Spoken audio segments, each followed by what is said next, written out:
All right. Here we go. Hello. What's up, everybody? Happy Monday. Happy Tariff Day. Brad, Happy Tariff Day. let's talk about tariffs, baby. Let's talk about all the taxes. So, we're going to be building a PC today. And while we build the PC, I'm going to talk mad shit about government and tariffs and business and all kinds of stuff.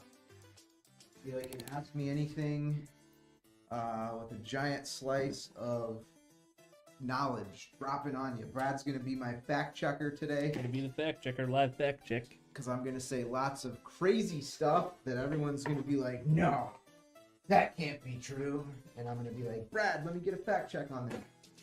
And then Brad's going to tell me if I'm FOS or if I'm right. FOS, for those of you full of shit. So Brad's going to see if I'm FOS or if I'm right about the rantings I'm going to have today. All right, so let's begin. Bradsky at the beginning. At the beginning. Let's begin at the beginning. That's always the best place to start, right? At the beginning. Start at the beginning. To begin at the beginning. So we'll start with, what is a tariff? Bradsky, you know what a tariff is? It is a tax.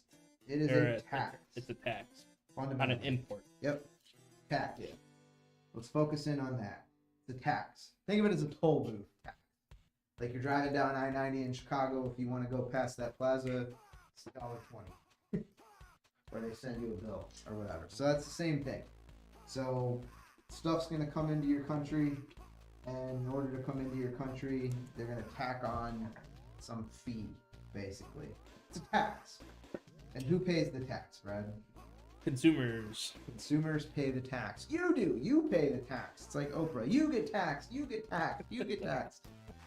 So, yes, the consumer pays the tax.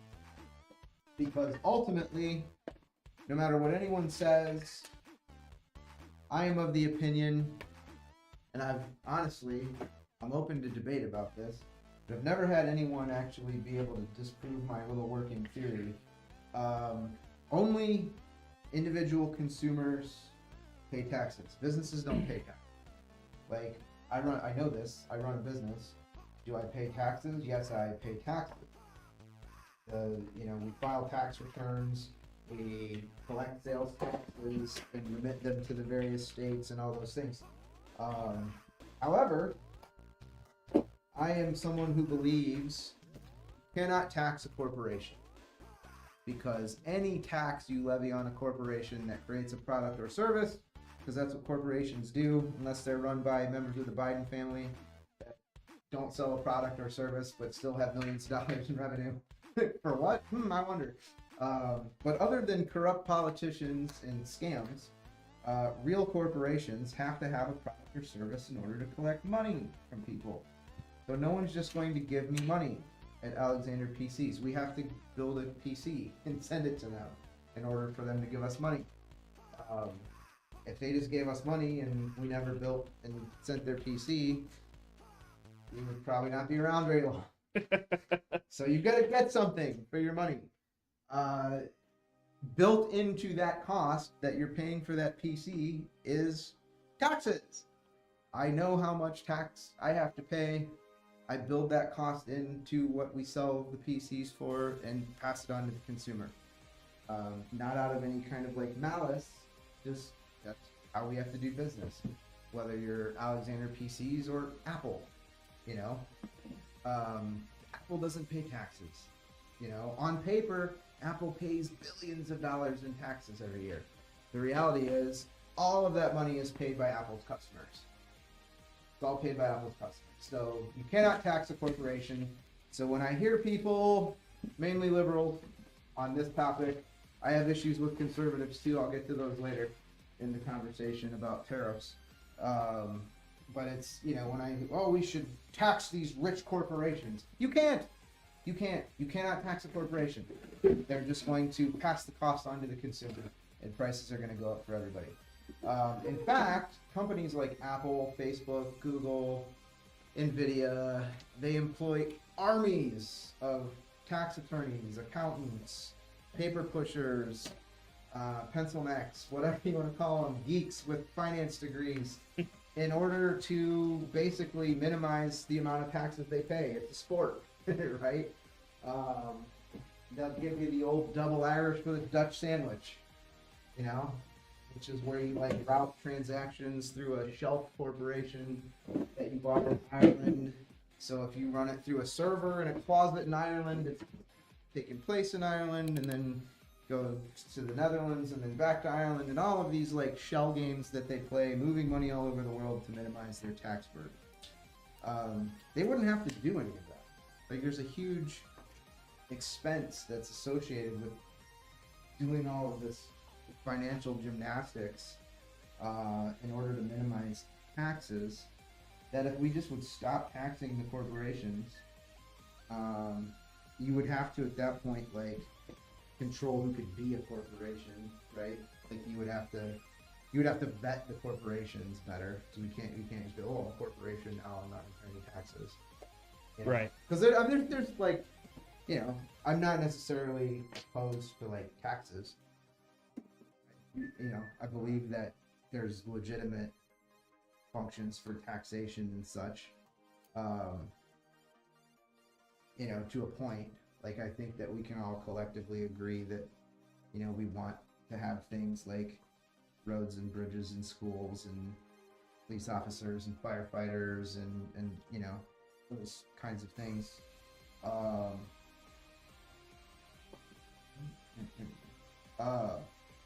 You know, so there's real reasons to have taxes, but they should be like reasonable rates, and you should get like reasonable value for your money. You know, it's not that I don't want to pay for anything; it's that I don't want to get ripped off for what I'm buying. You know. So anyway, Before you start, continue. Murphy says the only real way to tax corporations and the way you'd get the same end effect is the tax based on profits, not tax business expansion that leads to more and better paying jobs. The goal is to stop the corpos from hoarding wealth. correct. More than stop them from making it. Correct. So you're not I agree with you, but ultimately, because all taxation trickles down to the end user, I believe the only truly fair mechanism of taxation is to tax at the point of consumption. So I believe that all taxes should be sales, because then there's nowhere to hide money, there's nowhere to do anything, you simply are taxed on what you consume. There's no games, there's no moving thing around. Like, if you're buying something, you're paying the taxes on it. We also have the ability already to tax different types of goods and services at different rates, right? So like, if you're buying a Ferrari F8 Spider, you can probably afford to pay a pretty significant tax on that, and it's not going to keep you from buying it. Conversely, if you're buying a gallon of milk and a loaf of bread, we could tax that product at a significantly reduced rate. Because I am somebody that is a believer in measuring wealth, or, you know, how rich or poor somebody is.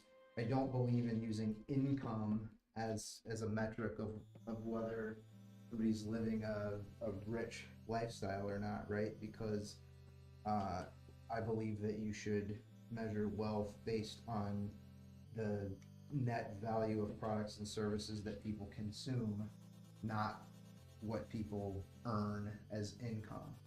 Because we have a whole bunch of deadbeats in this country that don't earn any income, that live like middle-class Europeans in terms of what they actually, you know, poor Americans are, you know, middle-class Europeans, essentially. So he says that, so sales tax is the only quote-unquote fair tax. In my opinion, yeah. In my opinion, you can only tax consumption. And that's how you know, that to me, you know, we can argue about how pragmatic or not that system is, like how realistic is that. But to me, that's the only actual fair way to tax people is based on what they consume. Mhm. So then you incentivize people to save money, you incentivize people to invest, you incentivize people to, you know, be frugal, make good financial decisions, etc. What are you doing? Thinking of the story. So I think all taxes should be sales taxes.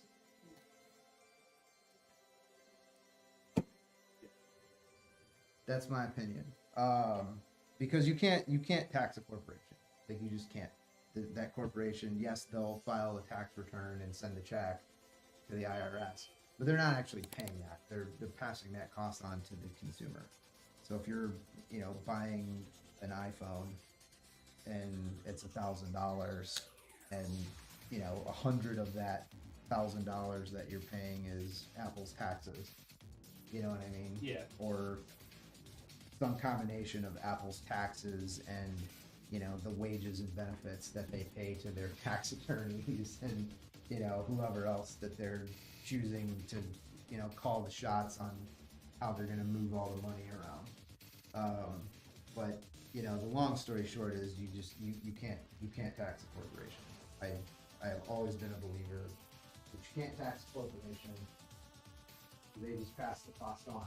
So that's, I mean, you know, AlexanderPCs, it's my company. We pay taxes. We pass it on to the consumer. You know, we have to, you know, taxation also, by the way, is, you know, you pay way more taxes than what you realize you pay.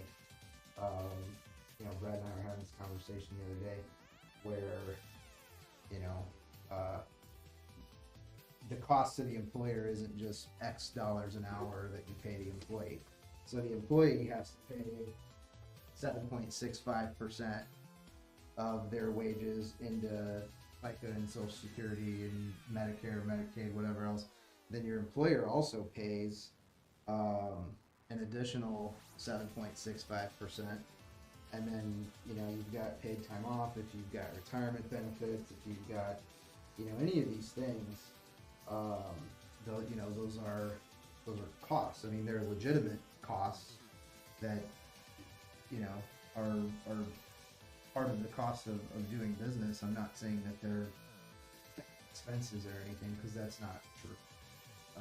They're, you know, those are reasonable expenses, right? Like you want people to stay and work for you. You have to pay them enough money they can pay their bills in order to work there. If you want people to stay and work for you for, you know, a long time, then you have to give them some kind of career trajectory where they can earn a living and, you know, project some kind of long-term future for themselves and their family by working for your organization. But there's a cost that's associated with all of that, right? And all of those items are going to be taxed at multiple levels. So in order for me to pay somebody, you know, $10 an hour, everyone here makes more than that, but just to keep the math easy, you know, as a percentage, by the time you add in paid time off and benefits and, you know, you got FICA and Social Security at 7.65%, and then you've got unemployment insurance that you have to carry, workman's comp that you have to carry. This is all payroll based, so it's a tax. It's a regulatory burden placed on you by the government. It's a tax.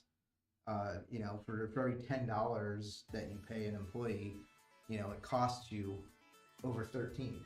You know, probably close to 13.50. Basically, you know, when you and I were looking at the math.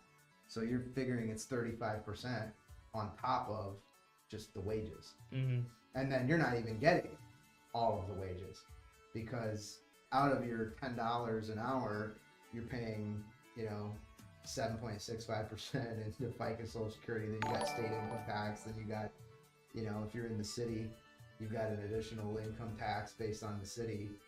So, you know, the average consumer pays, you know, ludicrous amounts of taxes beyond just what, you know, they turn in on their income tax at the end of the year. What's up, Big Daddy Dro? He's the guy who won the PC. Yeah. What's up, man? So anyway, back to tariffs. Tariffs are a tax. They're all paid by the end user. It's basically a toll booth. when a product comes into the country, we pay a tax on it based on the country that it came from. When you ship stuff, and we ship stuff internationally here, we ship stuff to Canada, we occasionally ship stuff to other countries that are outside the US and Canada, not often, but you will send a certificate of origin. You'll fill that out, like on the declaration forms that go with your shipment when it goes out, and you'll say, where does this come from? And then there's what's called a harmonized code of what is this. Mm-hmm. So if it's a desktop PC, it's harmonized code, 275x dot whatever it is, and then when it gets to where it's going, they'll go, okay, this is this class of good coming from this country, this is the effective tariff rate, right? They just look it up based on the country of origin and what the product is. So if you're somebody that's in the chat and you're saying, well, Trump released these tariffs and there's like some island that's only inhabited by penguins and they're levying a tariff on them. Yeah, dumbass. It's so that people don't lie on their COO and say that that's where it's coming from in order to avoid the tariff. So it's not that Trump thinks the penguins are going to import stuff. It's that they know, they don't think, they know, because fraud about point of origin is a huge issue in international freight. In fact, because the laws are written in a way that says the good has to be materially transformed at country X in order to be origin point country X. So if you get, say, sheets of aluminum from Brazil, and you import these sheets of aluminum from Brazil to Mexico, and you turn those sheets of aluminum into doors for an F-150, then when that F-150 door leaves Mexico, it's tariffed as an F-150 door, not as a sheet of aluminum, and the country of origin is Mexico, not Brazil, because obviously an F-150 door or truck bed or whatever is not a raw sheet of aluminum, right? It's a finished good. But there's ways that companies like push this stuff, right? So if we had, say, just hypothetically, a 40% tariff on China, but a 0% tariff on Vietnam, and you were a company like, MSI or Asus or ASRock or whomever, you may explore the idea of making your graphics cards in China, but not putting the heatsink on, right? So you may do the PCB and the actual GPU chip or whatever, but you then may move that product to Vietnam in order to get put in the heatsink and fans and everything else. And then when that product got imported into the United States, it would be tariffed as if the origin point was Vietnam instead of China, and it would pay no tariff instead of a 40% tariff. I'm generalizing and oversimplifying because there are certain classes of goods that are tariffed based on the percentage of parts content and whatever, but painting with broad brushstrokes, but you get it. So this, international trade is big, it's messy, it's complicated, and it never stops, right? Like it keeps going in perpetuity, because we're always going to be doing business with the rest of the world. So that's what a tariff is. That's how tariffs are collected, and that's, how we determine, that's the general criteria in terms of what goes into determining the tariff rate for a particular product. Am I explaining that well? I think so. Yeah. What questions do you have, or anyone in chat, about what we've covered so far? So it's a tax. It's paid by the end user.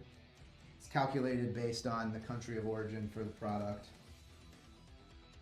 This is all pretty straightforward stuff. Yeah. Murphy says corpo taxes are like parking fines to normal people. Cost of doing business, slap on the wrist, etc. Yeah, I mean, it's not even that. It's just it's just the cost of doing business. They factor it in, and then you pay it as the end user. So you're paying the sales tax, you're paying the income tax, and you're paying the corporate tax. You're paying all the taxes, because all of the taxes trickle down to the end user. Okay. the idea that the stock market is going to go down because of the tariffs or whatever. Yeah, it probably will. But you know, I'm gonna say that I'm not super upset by that.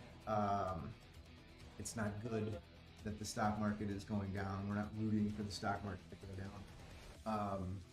But you know, the average person doesn't own a bunch of stocks.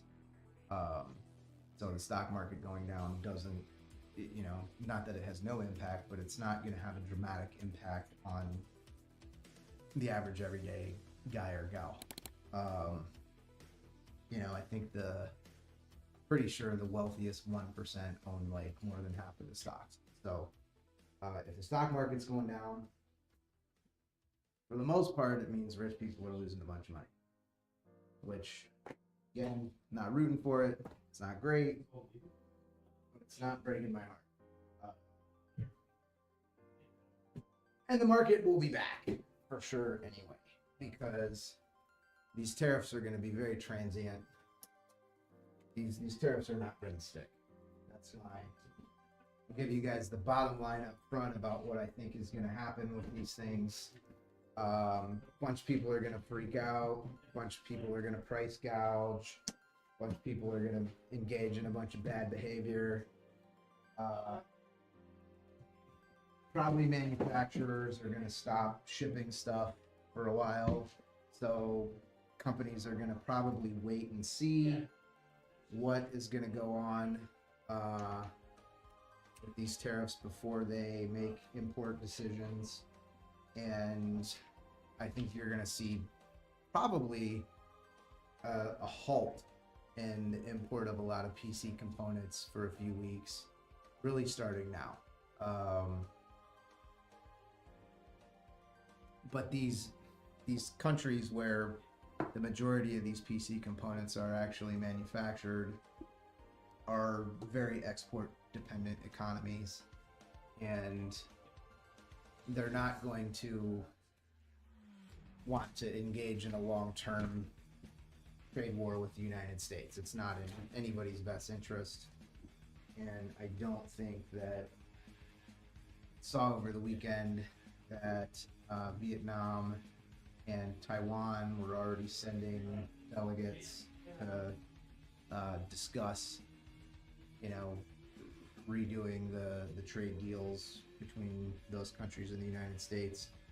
I suspect that many more countries are going to follow suit with that in pretty short order, and you know, I think that the net result of all of this noise is really going to be lowered tariffs between the United States and most countries. So I don't think this is going to be a long-term deal.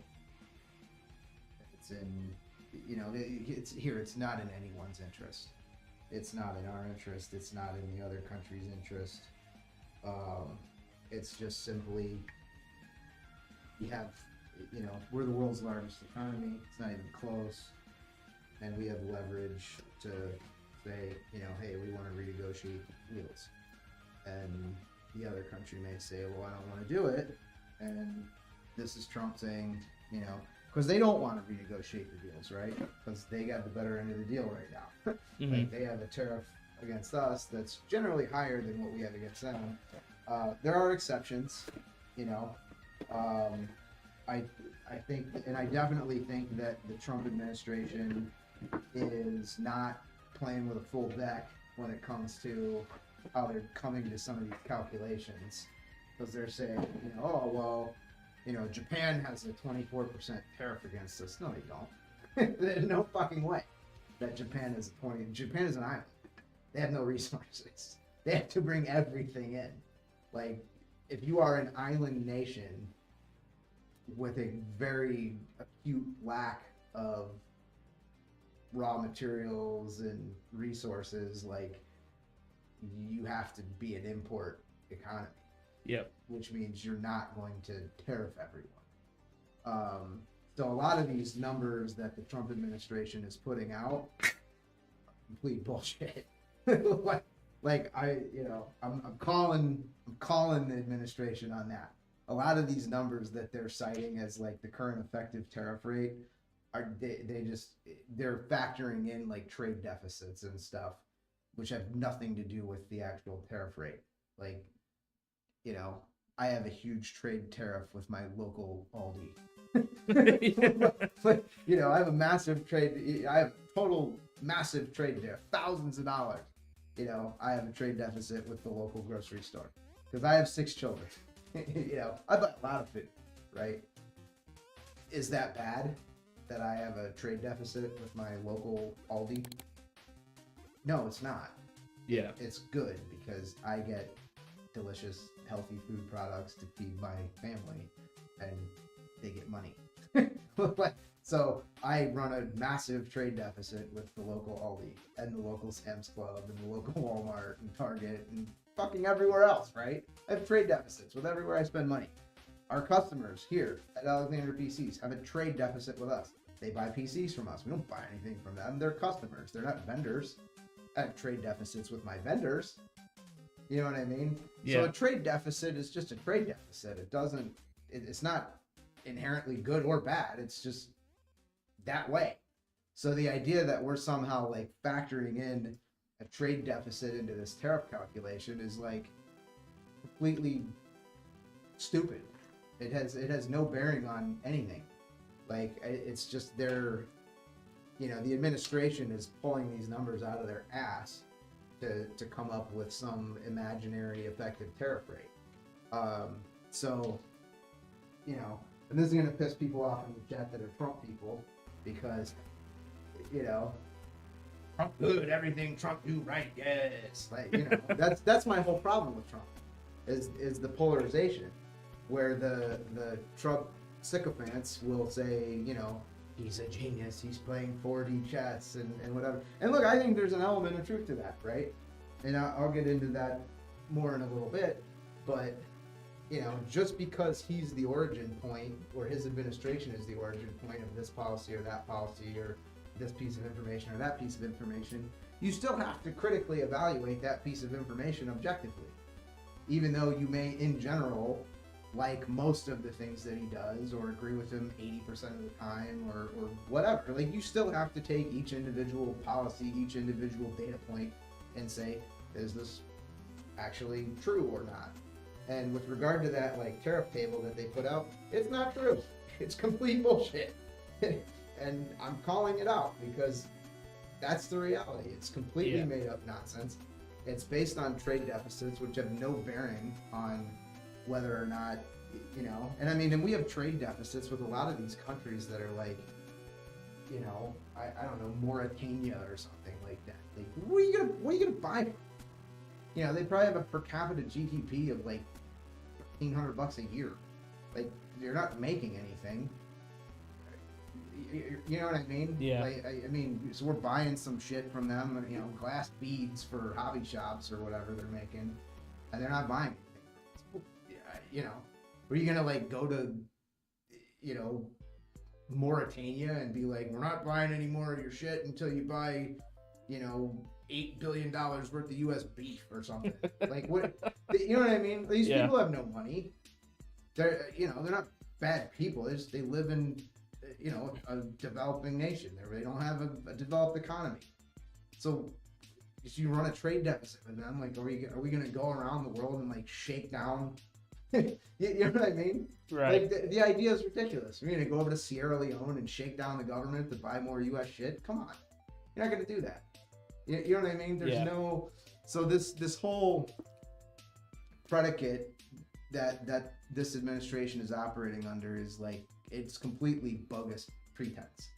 Having said that, the reason they're doing it is because they want to look like they're doing it to everyone, right? They want to look like it's fair because we're treating everyone the same. We're going to do to you what you do to us, so you get to decide how we want to act or whatever. When the reality is, all of this is geared to stick it to China. That's all this is about. And there's some other things that factor in too, right? Like, we want to get, lower tariffs from certain countries that do price gouge us. And, you know, I mean, even our very lovely next door neighbors, the Canadians, slap massive tariffs, 200 and some odd %. Fact check me on this. You know, like what are the Canadian tariffs on like U.S. dairy exports and stuff? I believe it's in the hundreds of %. But it's only certain products. And one of the industries that people always point to as like other countries taking advantage of the U.S. is they put massive tariffs on like U.S. beef, you know, or corn or soybeans, like food products, right? Mm-hmm. But one of the reasons a lot of other countries put giant tariffs on U.S. food products is because they don't want our food products in their, you know, because like U.S. beef is typically, you know, chock full of hormones, and you know what I mean? Like, yeah. You know, cattle that are being industrially raised and essentially force fed, you know, a GMO grain diet and whatever. And a lot of these countries will throw massive tariffs on U.S. food exports because they don't want shitty U.S. food in their country.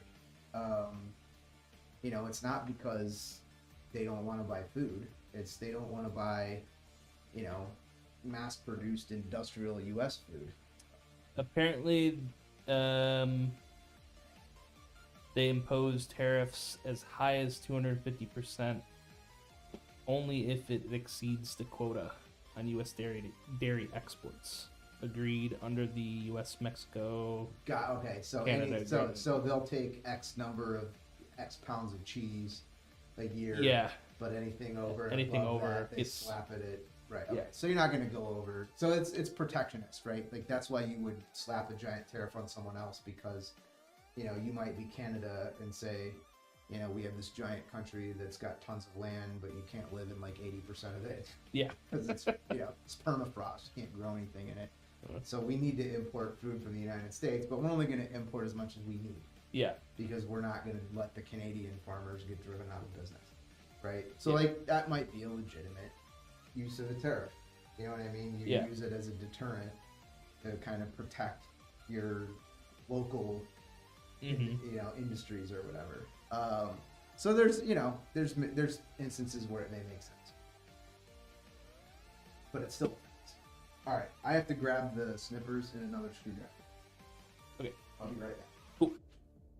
Entertain the people, right?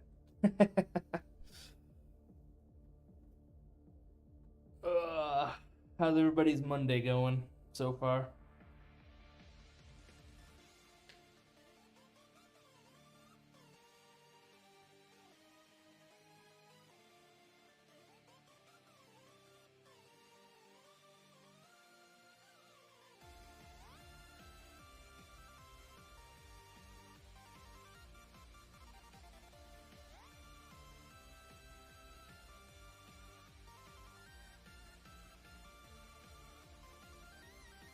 Oh, Dad, it says I want my new PC soon.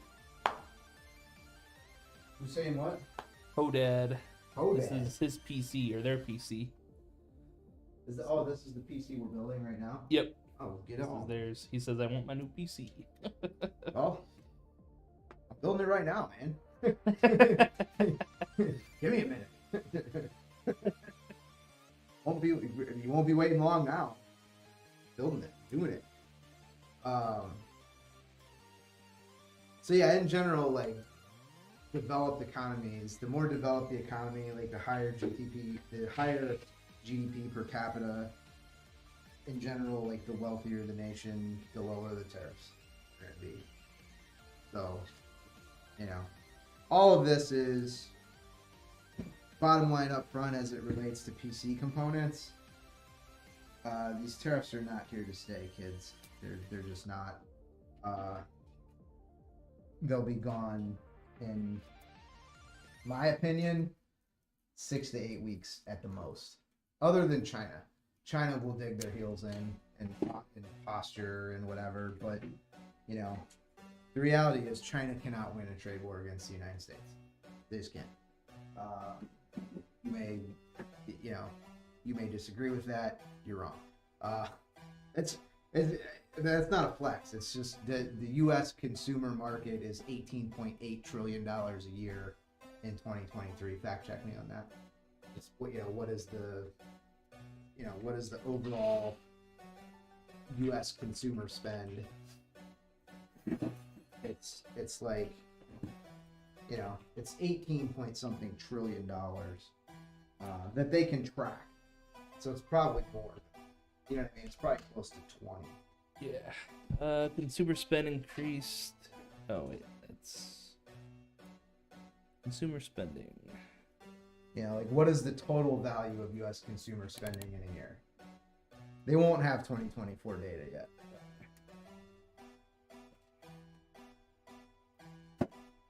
I wouldn't think. They might, but I wouldn't think so. But it's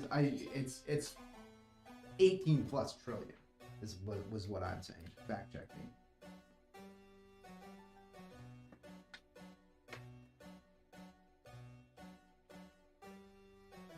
Rocket. I'm gonna have to.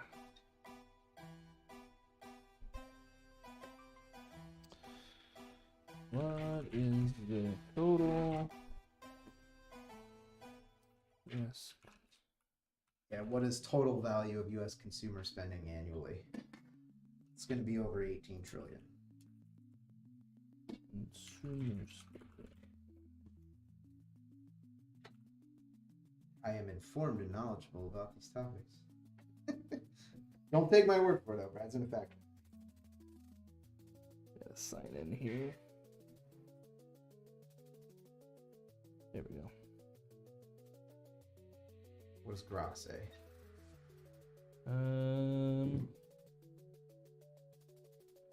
According to the U.S. Bureau of Economic Analysis, consumer spending, officially termed personal consumption expenditures, reached 16.273 trillion U.S. dollars in the fourth quarter of 2024. Okay. Forecasts show 2025 to be at 20 trillion. 20 full trillion. year So $20 trillion. in 2025. So I was saying 18. So you're saying 20 for 2025, and what was it, 16 or whatever? 16 for 2024. Okay, so I'm pretty close. I'm right there. So fact check, mostly true. Yep. Mostly true. What's up, Hazelnut? So for context, that's the entire European Union is like 12 trillion. So we are far bigger than the entire European Union combined.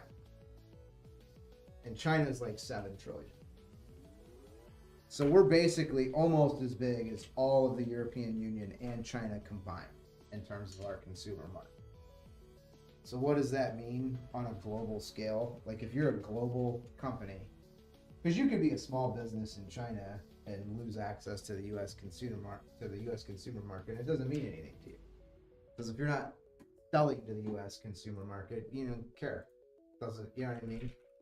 Like if you're a local sign shop in Guangzhou, well, you're not going to export to the United States. You don't give a shit. Yeah. Whatever. We can't export to the United States. Well, we didn't do it anyway. It doesn't matter. All right. So I just checked. China was 6.7 trillion. Their What I say, 7? Yeah. Dude, I'm so good at this. And 2025, their forecast is 7.7. And European Union, in the forecast for 2025 is 15.7. Oh, that's bigger than I thought. But their historical data from 2023 shows that they were at 9.59 trillion. 9.59. So I said 12. Yeah. So, and I mean, look at the discrepancy between these numbers, right? It's trillions of dollars.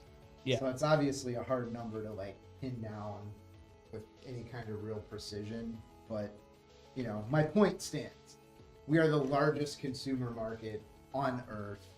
No one else is even close. We're close to, or maybe even slightly bigger than the EU and China combined. right? Yeah, pretty Like, close. So if you are a major international corporation, you want to lose meaningful access to the U.S. consumer market about like you want to be fucking water. Like, you know what I mean? Yeah. Like you can't sustain that. So if you're Asus or MSI or Gigabyte or Nvidia or any giant multinational corporation, you're not long for this world without significant pain if you're not operating in the U.S. Right? Like if you're not operating normally in the U.S., you know, Big Lebowski style, Donnie, you're entering a world of pain. Like it's not, you know, this is in no one's interest for this to turn into like some protracted saga, right? Which, and generally, things that are in no one's interest don't happen. You know, not that they never happen, but when you get adults in the room, pragmatic people that look at the data, that aren't, you know, Trump is Hitler, and they're not, you know, Trump is Jesus. Like, objective people who fall somewhere in the middle, like Trump is just a dude, and some of the stuff he does is good, and some of the stuff he does is bad, and he's the president right now, so he sets the policy agenda, and we don't have to agree or disagree with all of it writ large just because it's Trump, even though we might feel some kind of way. When you get adults in the room that say, hey, we have millions of jobs and trillions of dollars riding on getting this stuff figured out, it's in no one's interest for this to turn into some kind of protracted saga where we all blow our brains out. Like, it's not gonna happen. Yeah. You know, it's just, that's, you know, everybody says the first rule of economics is buy low, sell high. It's a good rule, but really, like, the first law of economics is like, what can't continue won't. You know what I mean? Yeah. So like, you can't, like, this can't continue. Like, you can't just do this indefinitely because it will kill everyone. You know what I mean? And everyone knows this.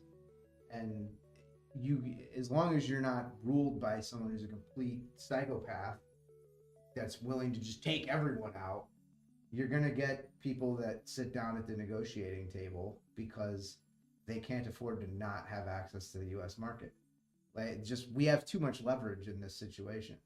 So, you know, people are like, Trump thinks he has all this leverage. He does. He does have all this leverage. Like, the data show this. You know, now is his administration lying about these effective tariff rates and stuff? Yeah. I would say lying. You know, charitably, it's you know, creative calculations. You know what I mean? I call that lying. So I'm going to fact check the Trump administration on effective tariff rates as, you know, fact check, you know, all the Pinocchios. Because these numbers, they're just, you know, they're basing them off of some kind of trade deficit or something, and this is not, you know, a trade deficit is not a tariff. So it's not, you know what I mean? Like, you can't tell me that, like, the economists that work in the Trump administration don't understand that a trade deficit is not a tariff. I refuse to believe that. Yeah. Like, they know. They're just, you know, they're playing the game. You know what I mean? They're saying we're going to go along with this or whatever. So it's, you know, the published rates are not the real rate. You know, I've been dealing with importing and exporting for 25 years of my life. You know what I mean? Yeah. Am I like a world-renowned expert in international trade? No, I'm not. But you don't have to be to know that, like, this is how tariffs work. You know? And apply some, like, common sense to figure out that, you know, Vietnam has no tariff and China has a 40% tariff, all the Chinese companies are going to start making their stuff in Vietnam. Yeah. Like, you don't need to, you know, I don't need to split atoms to figure that out, right? Like, you know, I don't need to run the nuclear power plant to figure out that, like, you know, if you financially provide massive incentives for people to make stuff a certain place or not make stuff a certain place, hey, they're going to do it. Like, Right. you know, and a surprise to no one, they're going to make financial decisions. And that's just where we're at with it. So our plan for our company is basically, we don't really think that this is going to have legs in the long term. I think that we're going to go through a couple week period of, I mean, we're definitely going to go through a couple week period of distributors being whack jobs and trying to jack up the prices on everything, because we've already started that. Yep. We've already started that game, but, you know, the reality is I am not going to change our pricing for at least, you know, I'll commit to like a week. You know what I mean? Like, at a minimum, we're not going to touch any pricing on anything for a week. Now, that doesn't include the regularly scheduled site updates, because we're rolling out the new Auxilia, and we're rolling out the new Pop Light this week. Prototypes are already on the website as ready to ship, so if anybody wants to look. So we're not going to not roll out the new products. We're going to move ahead with the new products, but we're not going to change the price structure that we had set out for them. And we're not going to change the price structure on anything for at least a week, because I don't think this stuff's going to last. It's just, you know, it makes too much sense for it not to. Yeah. You know what I mean? Because you're just going to have too many people with too much money and too much financial interest that's aligned in figuring out a solution to this without, you know, blowing everybody's brains out. And it's just, you know, I think Trump realized that, A, when it comes to global trade, we are by far the largest market and no one else is even close. And, you know, if people want to continue to sell their stuff here, which they all do, then we can force them to sit down at the table and renegotiate existing deals to make them better for us. I don't have a problem with that. You know what I mean? Yeah. I mean, I think that some of the stuff that I don't think they're going to do, you know, again, are they going to force, you know, Mauritania to buy $6 billion worth of, you know, U.S. products in order to balance that trade deficit? No, I don't think so.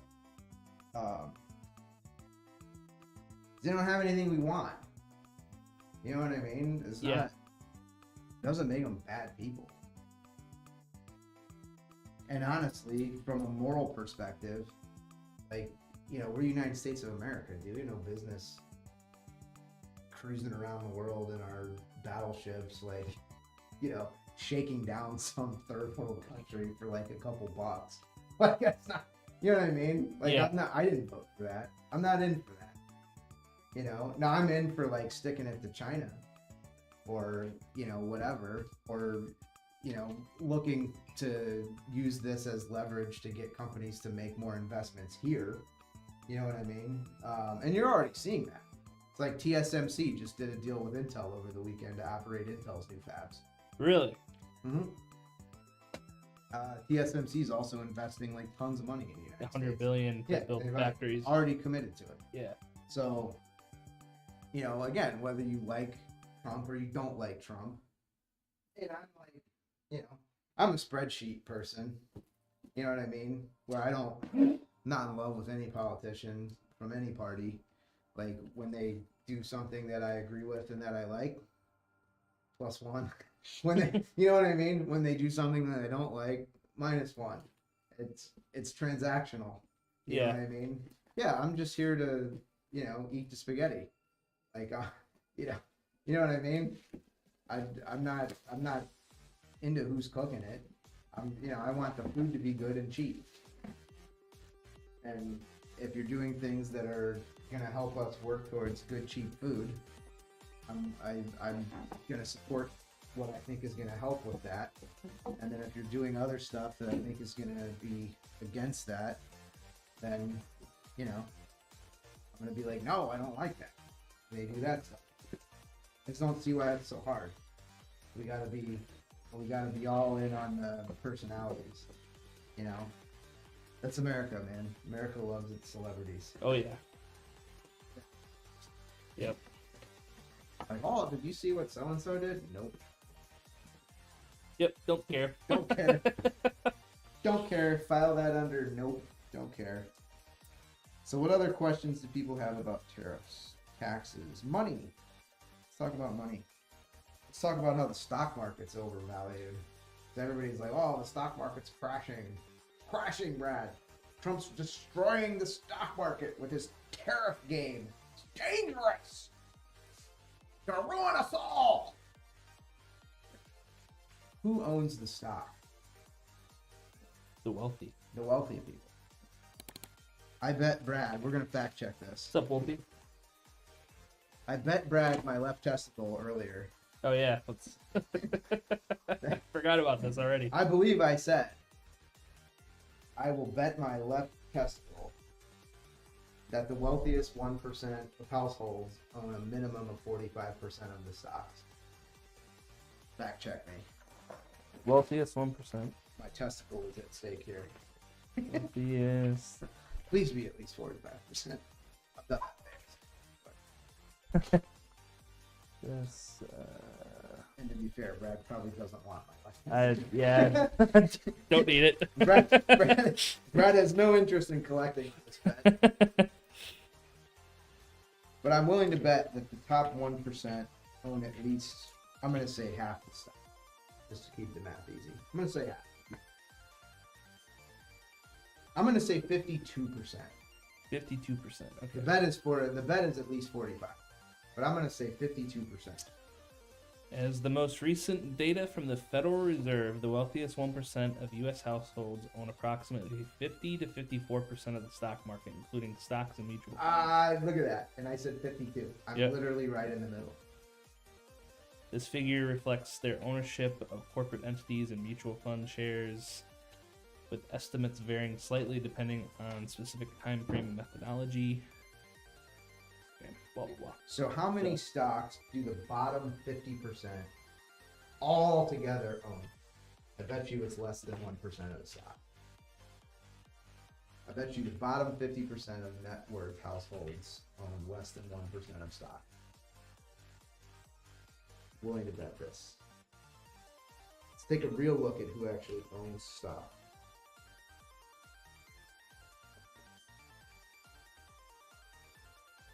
So I bet you it's like next to none. All right. According to the data from the Federal Reserve and other economic analysts, analysis. Analysts. The bottom watch 50. out for those analysts. The bottom 50% collectively hold about 1 to 2% of total stock market wealth, including stocks and mutual funds. So basically it means there's poor people that have pensions. That's what that means. It says this translates to roughly 40 billion to 80 billion in value. Right. So this is like, you know, lower income people, bottom half people, because I guarantee you this is the whole bottom half writ large, right? So if you're in the 48th percentile and you got a teacher's pension or a government pension from your job at the public works department or whatever, that's who's in for that 1 to 2%. So it's the rich people. Imagine that, Brad. The rich people own everything. Yeah. Shock. I, for one, am just shocked. Yeah. Except that it's exactly what I predicted it would be. It's almost like I knew. So if the stock market takes a dive, I'm not saying it's good. I'm not saying we should be happy about it or root for it or whatever. But let's be real. How much does it actually impact the average person? Not much. Yeah, not much. Not much. Do you own stock? No, not besides the IRA. Yeah, I mean, Brad's got a 401k here. Yeah. But, Yeah. GameStop. Yeah, I mean, that's, stonks. Stonks. Stonks, baby. The average person maybe has, a couple of stonks. Snurf says I've been buying a shit ton of crypto. Yeah, I wouldn't put $1 in that. There's so many people that are into crypto. God, I mean, dude, do what you want. It's your money. I think of crypto as magic internet coins. Like, that is literally how I think of crypto. Magic internet tokens, which means I will not give you real money for magic internet tokens. Like they're not. Snurf says kinda. Kinda, yeah. Yeah, kinda. I mean, but so Bitcoin was invented to be decentralized finance. It was invented for Brad and I to do business together without the government getting involved. It was my business that I'm doing with Brad, and our business is no one else's business, damn it. And it was supposed to be for peer-to-peer transactions that were private, right? And like auditable, right? You could go on the blockchain and you could verify that Brad actually sent you the Bitcoin he said he was going to send you. It's a receipt, right? And it's a ledger, and you can prove that it happened, right? Yep. And so it's transparent, at least in terms of the people interacting in the trade. And it was unregulated, right? Because, governments are not printing Bitcoins. The CIA totally invented Bitcoin, but how long have I been saying this? Oh, a long time. And more. So at this point, crypto, especially like established crypto, like Ethereum and Bitcoin and whatever, like the crypto that's actually worth money. Yeah. It's just another asset class. Like it's, it is the furthest thing from the decentralized finance that it was intended to be, right? It is now just another asset class controlled by the fucking hedge funds and the Wall Street pirates and the government, which is the same thing as the hedge funds, which are the same people. So the government, the Wall Street hedge funds, and the Wall Street corporate pirates, it's all the same people, and they have all the Bitcoin now. That just Bitcoin is now an asset class. It's the same as real estate or whatever. It's an asset class. Yeah. And it's still imaginary money. Like it's a digital token. Brad, let me hold your Bitcoin. Yeah. Yeah. Like I mean for real. Like what happens if the and I understand the argument for crypto, right? Like, I know a lot of people involved in crypto. I know some people have made a ton of money in crypto, legitimately, a ton of money in crypto, and done very well with it. And they say things like, fiat money is stupid, right? Like $1 is only $1 because the government says it's $1, and that's dumb. I see some merit. Yeah. I see some merit in that argument, right? Some. But why is Bitcoin money? Because the internet says it's money? Yeah. That's literally the only thing I can think of that's dumber than it's money because the government says it's money. It's money because the internet says it's money. Well, that's even dumber than the government saying it's money.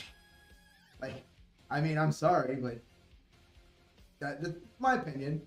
My opinion, and there's a lot of people that made a lot of money in crypto that would totally disagree with me. But, all of those people that are Bitcoin Ferrari drivers, you didn't buy that Ferrari with Bitcoin, bro. You bought it with dollars, which means that you sold some of that Bitcoin to convert it to real money to buy that Ferrari. And you might have made your money on Bitcoin, and good for you. You know what I mean? Like if somebody made a load of money on Bitcoin, God bless you, it didn't cost me anything. You know what I mean? Yeah. It's not a zero-sum game. You know what I mean? The pie can grow and shrink and whatever. So I just, you won't find me investing in crypto. Not happening. I'm not putting any of my money in crypto. I'm putting my money in safe investments like Pokemon cards and watches. That's what Brad knows. That's what I invest in. Yeah. And I invest in like baseball cards, Pokemon cards, watches, stuff like that. But crucially, the reason I invest in those things is because I understand those things. And I understand, you know, what the print run of a, you know, baseball card was and how many of them are out there and what makes a baseball card collectible or Pokemon card collectible or whatever. And these things to me are predictable and, you know, I understand them. And I don't really put a lot of money in stocks because it's gambling. I think Trump actually tweeted today, "No crying in the casino," about the stock market, and you know that's true. There's, you know, investments carry risk, right? Like at the end of the commercial where the rich guy walks up to the penthouse apartment in the elevator that they play on the Monday Night Football game or whatever, they have to say, you know, investments carry risk of loss or whatever. Past performance is no guarantee of future returns or whatever they have to say. You know, so yeah, there's risk in stocks, and yeah, I'm not saying don't own stocks. I'm just saying, you know, don't assume that money you put into stocks is a safe investment. It's not. It's actually very, very risky. I think insanely risky. Just my opinion. So, but these tariffs, we're not changing our prices. That's the kind of like bottom line up front about all the tariffs. If the tariffs stick for any meaningful length of time, and we have to start, you know, paying more for components that we have to buy to build these machines, then we'll have to raise our prices. There's no like nice way to say that. If it costs more for us to get all the stuff that we need to get to build a machine, we have to charge more money for the machine. That's just business. And, you know, we operate on a formula that gives us a certain margin on products that after we pay for, you know, building and the labor costs and the warranty costs and the payment processor and all of the things that we have to pay for in order to operate, we still have to make money. But we can make a reasonable amount of money. We can make a fair profit. We don't have to make an extravagant profit. I mean, it's really, man, it's hard to make an extravagant profit because markets are just, you know, if we were charging like just stupid, way over market prices for our machine, people wouldn't buy them, right? Like there's other system builders that build PCs, and so if we were charging prices that were just way out of line with what people are willing to pay and what the market is for these machines, we wouldn't be able to stay in business. That's just the way it goes. We'd go under. And then I'd be out of a job. And that would be bad. Yeah, with another. Oh, there it is. I was looking at this little bundle of wires going, I'm missing one. There it is. There's the one I was missing. It's on the other side. And pull it through.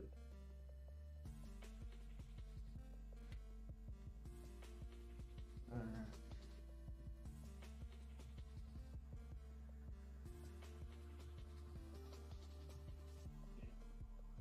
So what we just hooked up was your front panel buttons. Power button, reset, switch. That stuff. Your front panel I/O.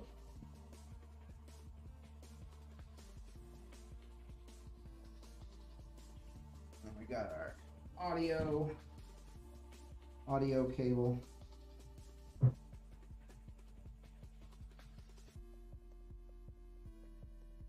We'll do a little cable management in the back here in a minute.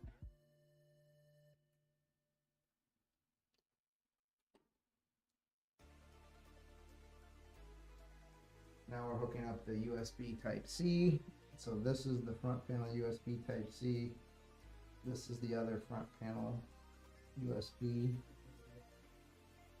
So if you don't plug these in and then you go to put a USB device up here, won't work. You gotta hook up the USBs to the motherboard, which we've done. Now we'll do some cable management back here. So we want things to look nice and pretty.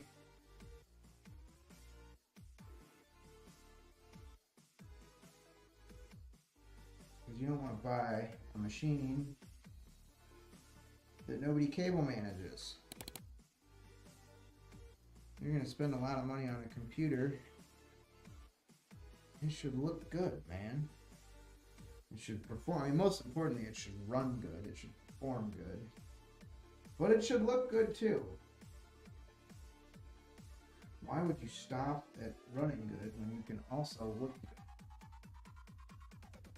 You gotta run good. That's the most important thing. First and foremost, give me the performance. Yeah. But also, make it look like you care. Because we do.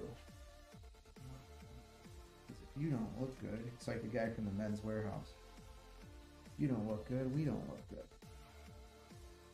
So if your machine doesn't look good, no one's going to be like, damn, that machine looks good. Where'd you get that?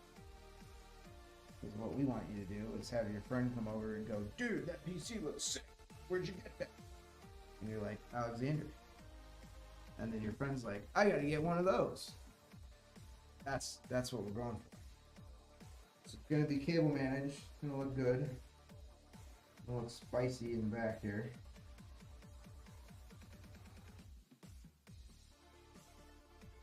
You gotta kind of do it as you go. If you just wait till the end to cable manage everything all at once, doesn't, in my experience, there are people that do it and get away with it. But in my experience, I gotta do it as I go for it to end up looking the way I want it to look. Otherwise, it doesn't look the way I want it to look.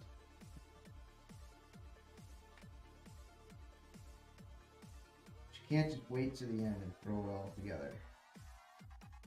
You gotta clean as you go, as they say. That was a big thing in the Army. Clean as you go. You gotta clean as you go. So you gotta cable manage as you build. At least I do. If you're not a naturally gifted cable manager, you gotta do it as you go. You can't just wait and then do it all at once at the end. You gotta do it as you go.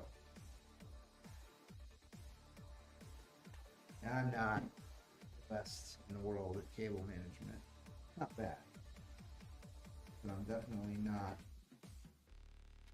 super gifted at it like others may be. That said, a little effort, you can get there. It's a little effort and a little attention to detail. I'll get you where you want to go. Keep you looking fresh when you get there.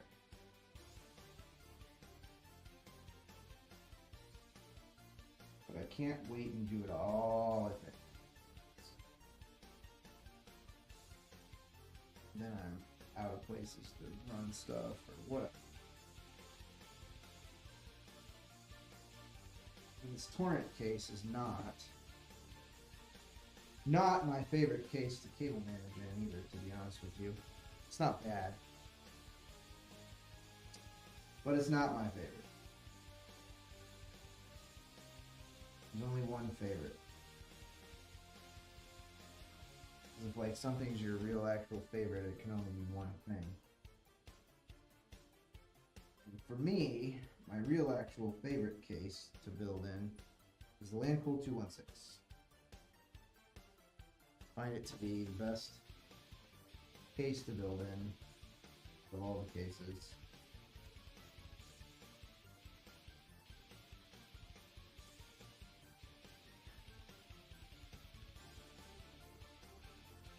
Alright. Reasonably. Notice I didn't say you can't go back and touch it up at the end. I just said you can't do it all at the end. You gotta be in the game when you get there. So you can go back and touch it up at the end. You can't wait till the end and then do it all at once. Alright. I'm reasonably satisfied with this now. Turn it around so you can see what I done. There you go. So, got these wires bundled up together nicely. Everything is neat. I didn't manage this yet, so we've still got to connect some other things, but we've got our basic cable management done back here. So we'll move on now to the next thing, which is going to be the CPU cooler. So I'm going to have to turn this thing around anyway.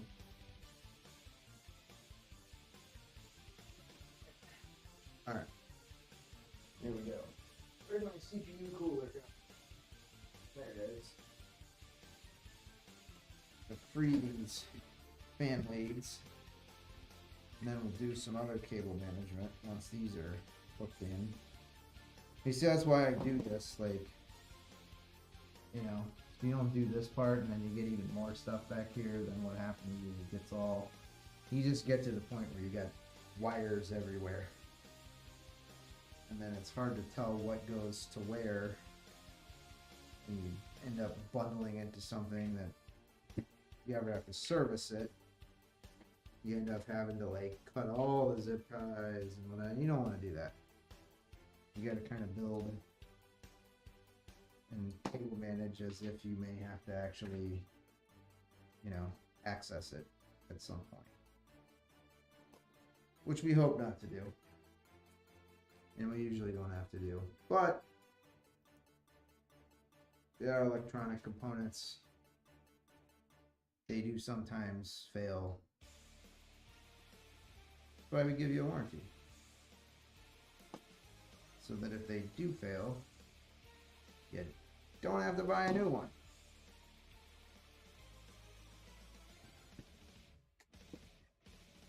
Alright.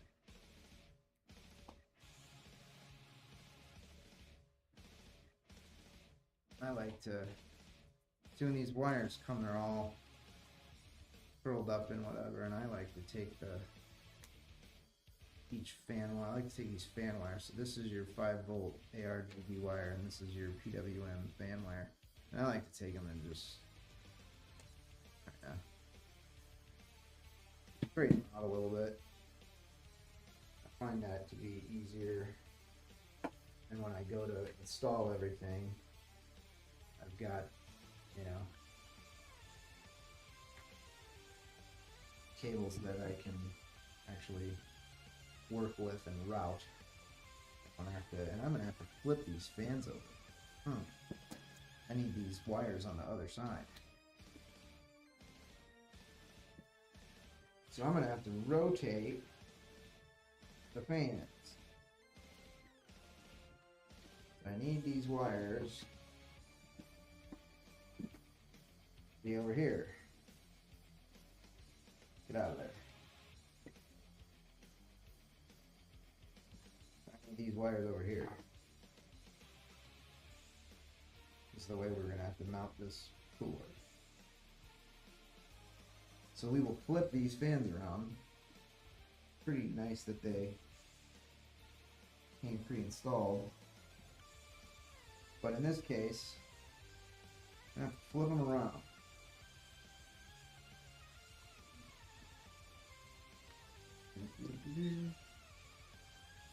All right.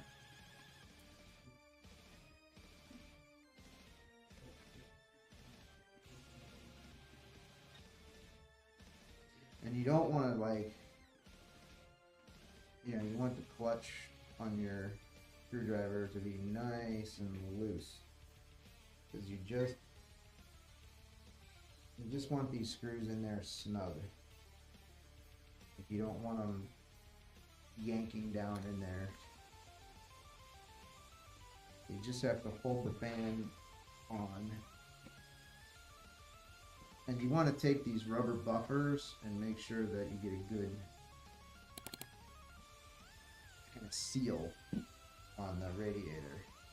So you got these rubber fan buffers here, these dampers, and you want these dampers to be nice and snug to the metal, so you get a good kind of seal between the fan and the radiator, so that you can deliver good pressure. But you don't have to torque these. You don't want to torque these screws down real hard and bend the plastic on the fan. Just hold them in nice and snug. You don't want to mush them, bend them too much. So that was too much. That was too much.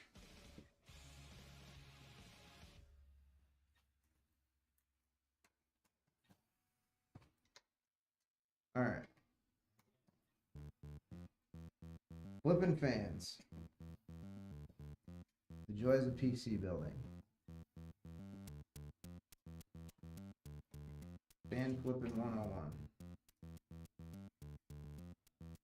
All right. So we're in now. Almost done with this part. Wasn't on the agenda, but here we are. Get out of there. One of these days. I've never done it. You got to be careful, because what you'll do is you'll put that screw right through those wires. Then you're screwed. Pun intended. Because it is not an easy thing to repair a PWM fan wire or a 5-volt ARGB wire. These are relatively thin and easy to break. But you do have to be reasonably cautious when you're pulling them around. They don't get stuck on sharp edge somewhere or whatever, because you will break them. And then when you break them, you've ruined your fan. Which isn't necessarily like the end of the world, but why would you want to ruin a fan? Nobody wants to ruin a fan. Alright, so we're going to do...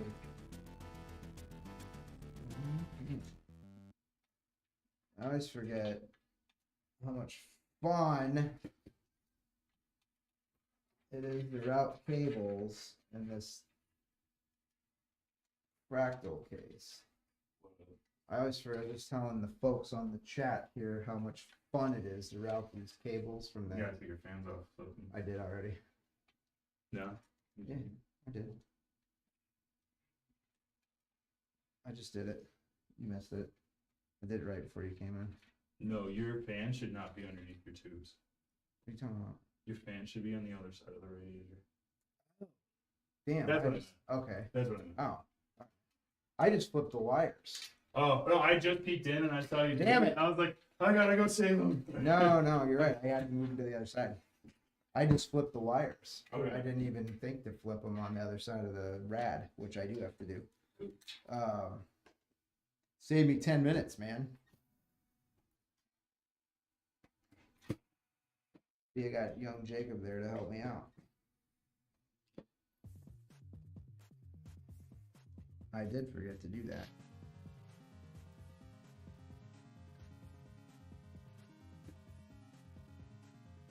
So I flipped the wires. Didn't flip the fans. Now we start over again. Looking like a real professional on stream today.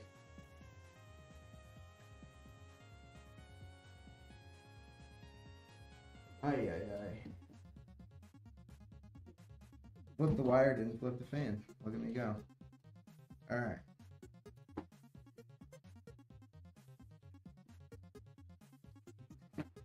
And I really do hate the routing of these fan wires in this case. I gotta tell you guys, it is not an easy. So you've gotta like send these things down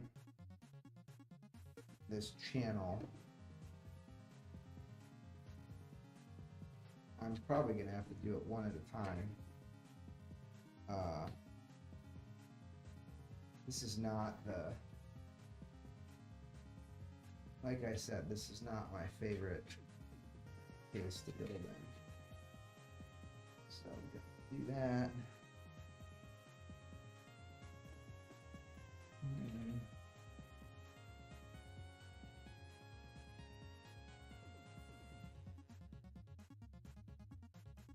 Poke its head through there. We have to do this for every wire on this fan. And if it seems annoying, oh, it's annoying.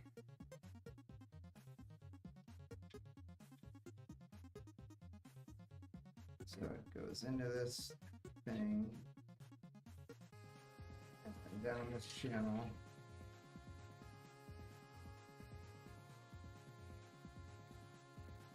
And then out the gap in the back. Oof, man. This one's a process, guys. Alright. Got the first one done. Yowza. Now before we tighten this, I'm gonna make sure that we are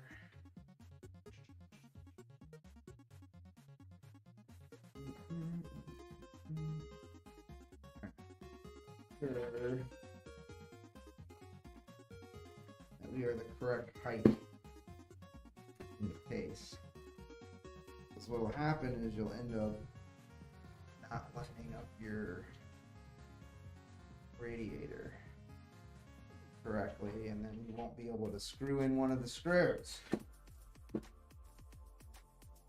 Because you'll end up trying to drill a screw into sheet metal. And that's not a position you want to be in. Alright. I think I'm lined up where I want to be. Alright. We're good there.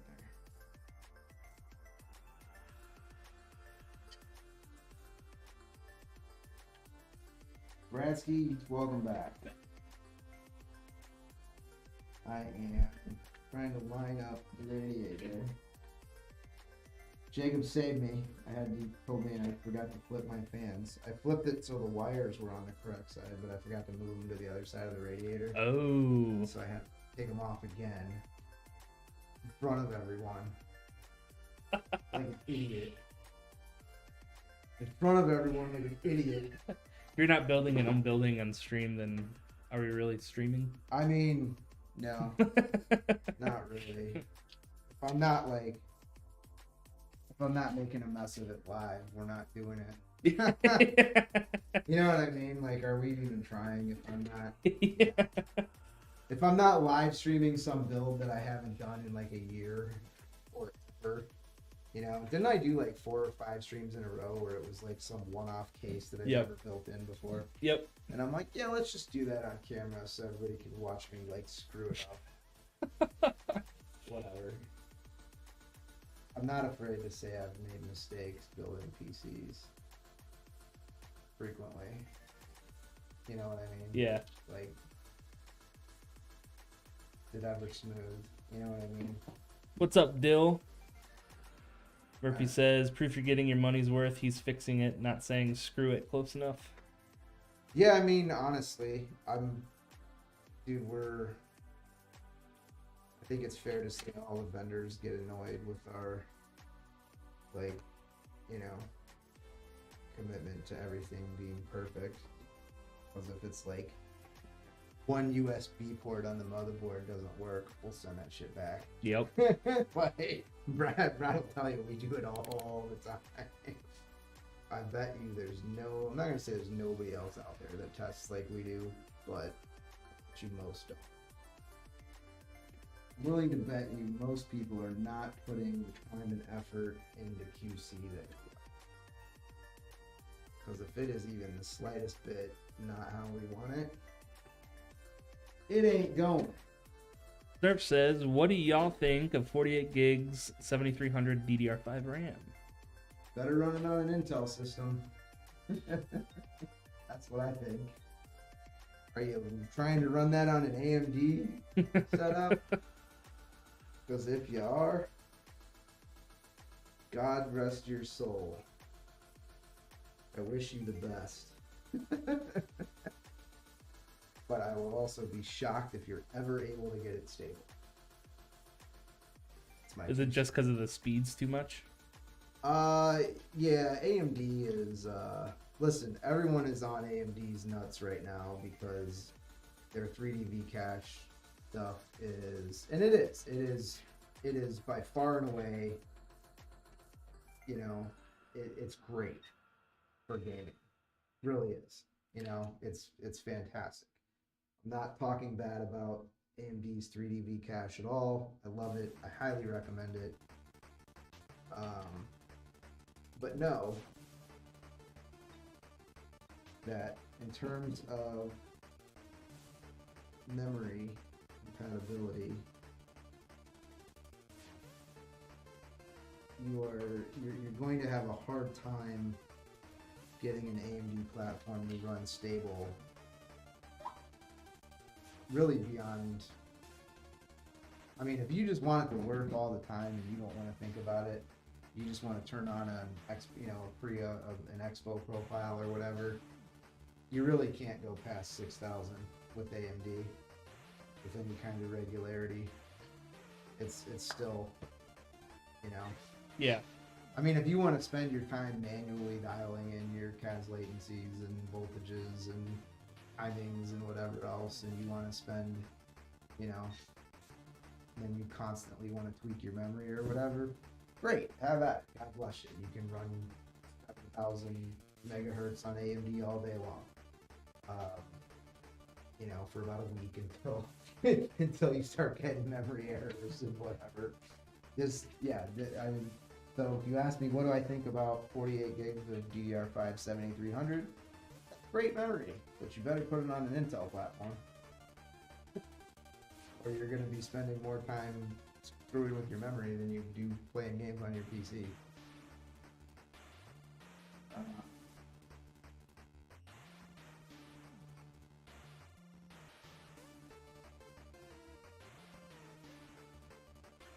So that's what I think about that. I'm not trying to be negative, because, you know, because if I were building myself a gaming PC right now that I was buying, I would use an AMD CPU. I have an Intel CPU in my rig, but I didn't pay for it. I didn't have to buy it. You know, Intel sends us sample CPUs that we're not allowed to sell. And we use them for product development and testing and everything else. And then, you know, yeah, so that's what goes in my personal machine is the Intel sample chips, the engineering samples that we got. So if I were buying a CPU for myself, I would buy an AMD 3D V-cache chip for gaming. Absolutely, I would. But if I were doing other things besides gaming, might not go the AMD route. fact, I likely would not go the AMD route because I will tell you, in my experience, the Intel ecosystem is just more broadly compatible with more stuff. You know, if you're somebody that wants to screw around with your PC all the time and you don't mind it and you have time to do it and, you know, you're good with constantly adjusting and tweaking and whatever, you know, by all means, run an AMD setup for your content creation rig. You know, if you have a medium to high level of technical expertise, by all means, run AMD. But if you want to edit videos and work in Adobe and run CAD software and everything else, you're just going to have a lot fewer problems with Intel. There's going to be some AMD fanboy in the chat that's like, ooh. I can only tell you what I have experienced over decades and decades of building computers. I'm just telling you my experiences. If you do not consider me an expert, that's on you. If I was watching myself build this PC, I might agree with you.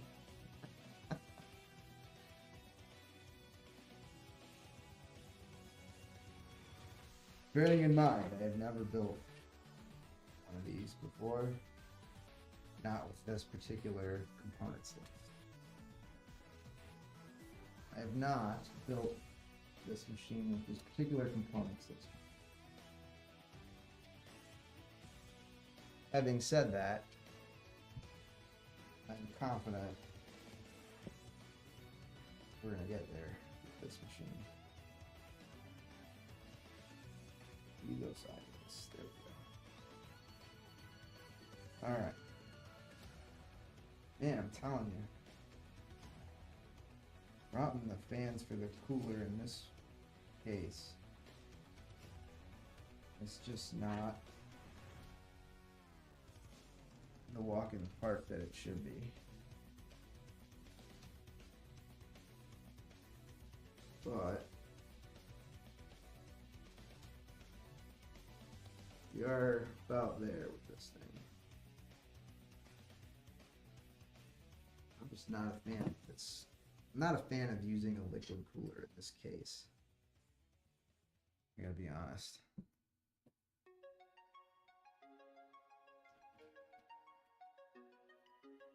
Really for no other reason other than it's a pain in the ass to build.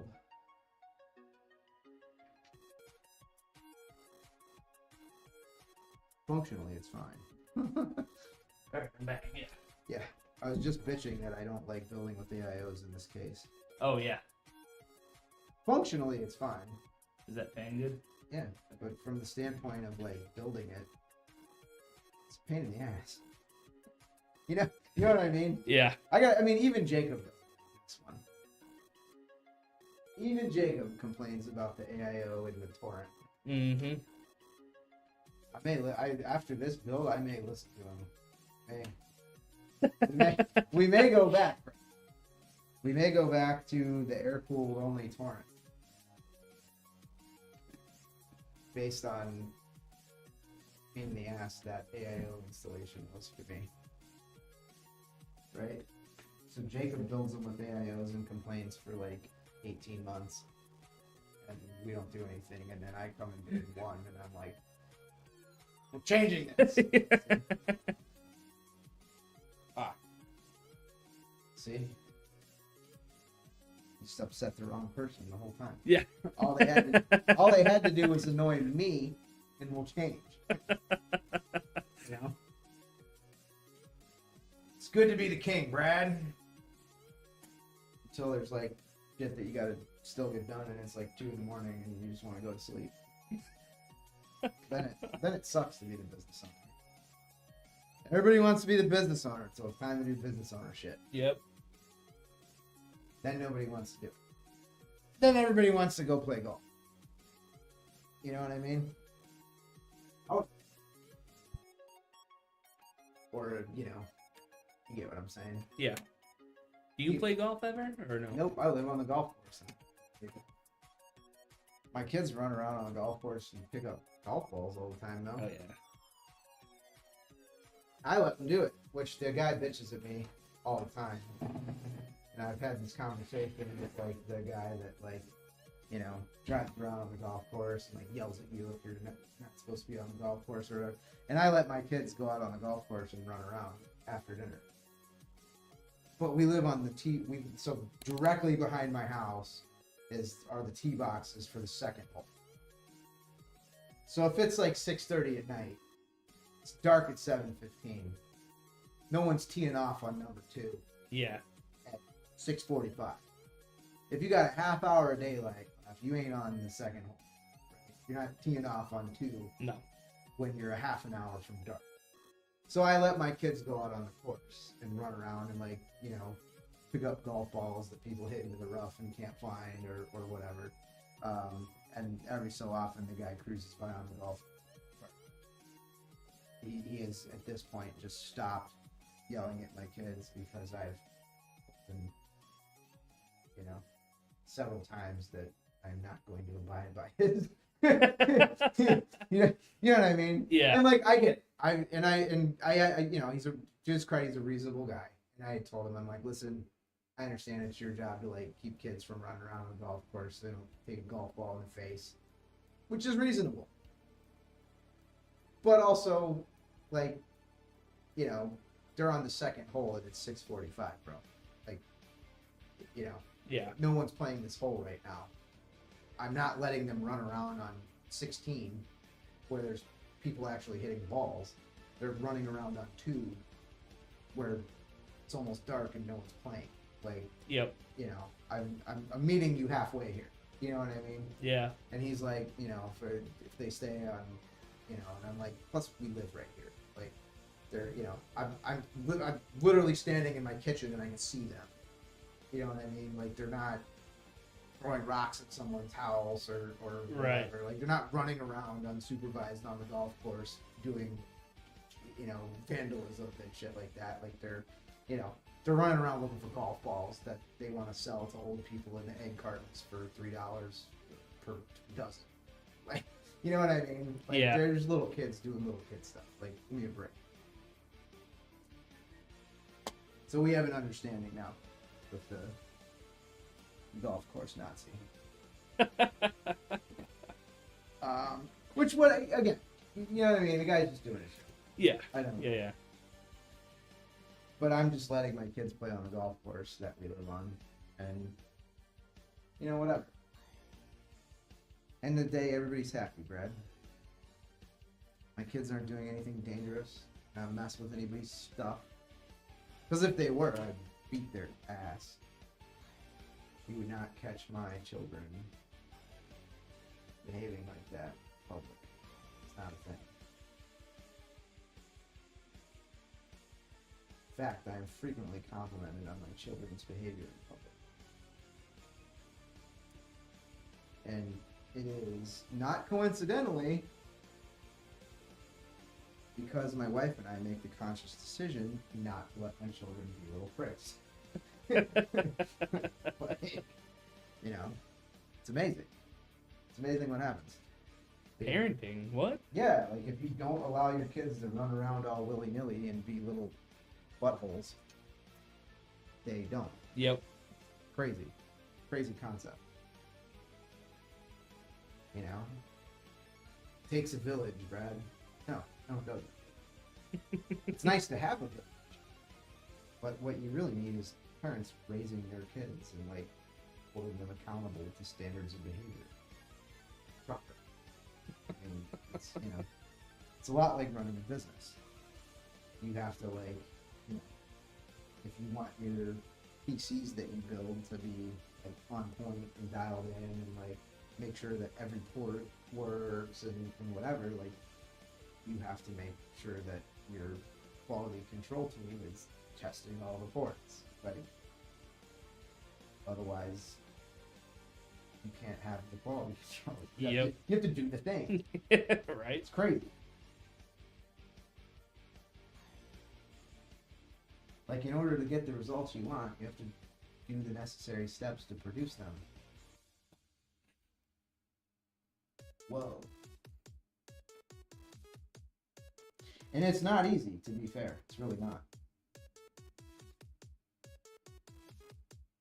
It is simple, but it's not easy. Because it's, you know, it takes discipline to stick the drive into every freaking, because it's like the 7,000th one you've done and you Yep. do it. You know what I mean? But you gotta do it. Yeah. Yeah, because you can't have some, you know, you can't have Joe getting his computer and then his damn thing doesn't work. You know, and then you're getting, you know, because you're gonna get a pissed off phone call correctly from Joe. Hey, I just got this PC that I spent like thousands of dollars for, and the frickin' USB port doesn't work. You know, Could have been prevented. could have been prevented had you Yeah. checked. And if I'm Joe and I just paid a bunch of money for a PC and I get it and the port doesn't work, you know, probably giving that company a pissed off phone call. You know what I mean? Yeah. I mean, I'll give them a chance to make it right. But how do you make it right if it's a USB port that doesn't work? You gotta send the machine back. Mm-hmm. You gotta recase it. You know what I mean? Yeah. Which is how we gotta fix it if it happens here. But, you know, it's a lot less invasive than now Joe has to pack his machine back up. He has to send it back. We have to pay for it to come back so that we can fix it. You know, if you Yep. do it right the first time. That is why we have longer wait times. I wish we didn't. But, you know, if you are going to actually do everything correctly, it takes longer. If you are actually going to test everything, it takes longer. Yep. I wish it didn't. But if you just want us to throw it together and be like, yeah, it turned on. Yeah. Yeah. You know, I mean, we're probably not the place to buy a PC. It's not. They got companies that do that. You know? Well, it posted. Good. Yep. Posted. Good. You don't call it I buy problems for nothing, Brad.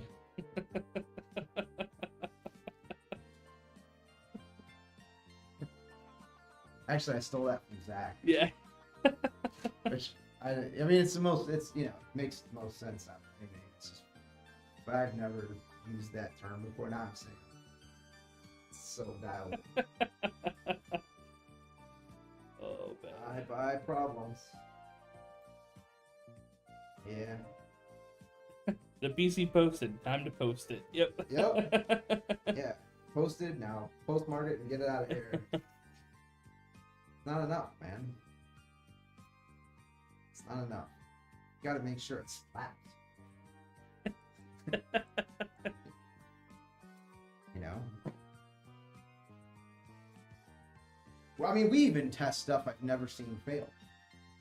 You know what I mean? Like, I've never seen a graphic, because, like, when we run the Geekbench test to make sure that the graphics card is understanding and computing OpenCL and Vulkan and CUDA, depending on the card, because Yeah. the person do it. But, like, you know, I've never seen in 20 odd years a GPU, like, you know, work correctly on OpenCL but not on Vulkan. I've never seen it, but we still test for both. Like, Yep. you know, because in theory it's possible. Never seen it, but it's possible that it could be a problem. And I don't want a customer getting a computer where, like, it just doesn't run certain games. Yeah. Like, you know, well, it runs this game and that game fine, but it just won't run this game. Then it's not ready. Yeah. It's not ready for prime time. Yeah. I'm picky. You know, like it's my claim to fame. I'm notoriously picky about everything. drives people nuts. But get you a damn fine machine that you can have confidence in. All right, now, Brad, what am I doing with this cord? I think that goes This is the USB for the screen. for the screen. Yeah. There we go. See, I've never used this cooler before. I know it's always a great idea to build a cooler the first time. Live on stream. Isn't that how everyone does it? Like, I've never used this part before. Next time I ever use it, I should make sure that I'm live streaming it to an audience. Yeah. I feel like that's probably not brilliant. But, you know. Oh. Oh. Magnetic.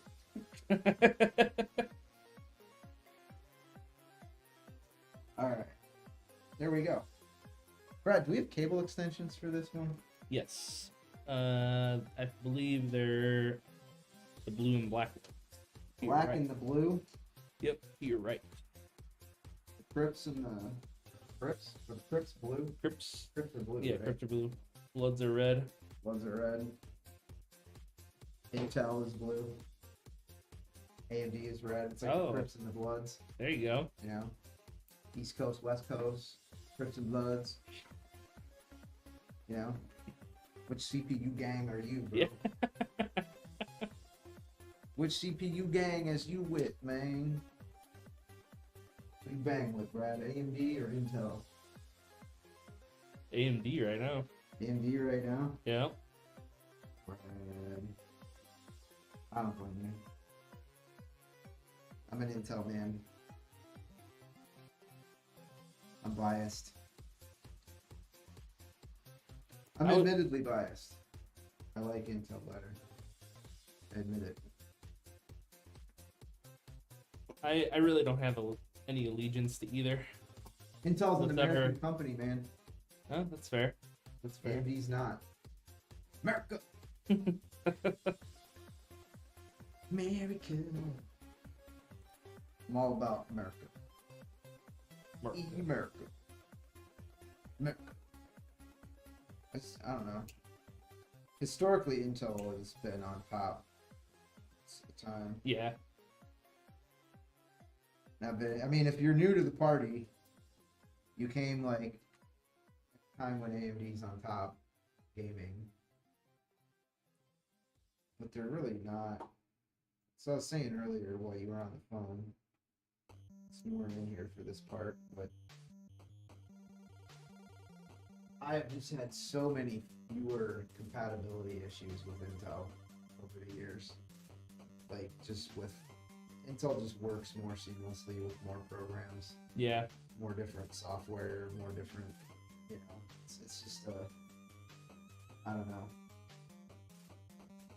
For gaming, right now, the 3D cache, and there's just always going to be people that want to do, you know, like and you know, I don't know, how much difference is it really going to make if you're playing with your 5080 and 4K? You're Right. going to be CPU, you're going to be GPU bound anyway. Mm-hmm. Right? So how much difference is your CPU going to make? Not really.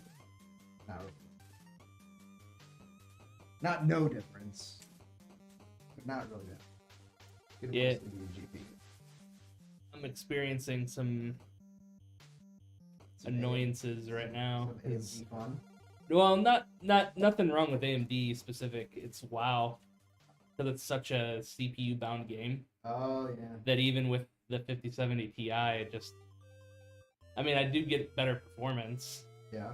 but then it's not as, I can't max it out and still be in the city and hit over 70 frames. Really? Yeah, That's probably like a bandwidth issue with the server. it could be. See, dude, You know? See you, Jacko. out in the open world, it's fine. Cities You go and into- everything I've read is that it's Are you CPU now? intensive. See, What are you rolling for your main? Are you Horde or Alliance? I'm Horde. You mother. I knew it. I knew you were an Ogrimmar man.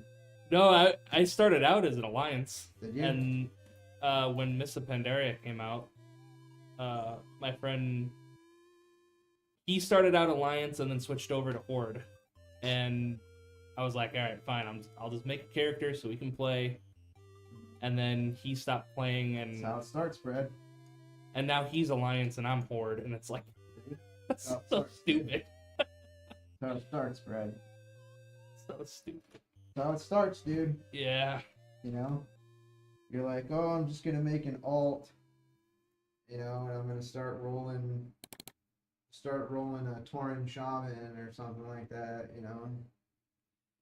Blood Elf Paladin. Blood Elf Paladin. Yep. How very original. Yep.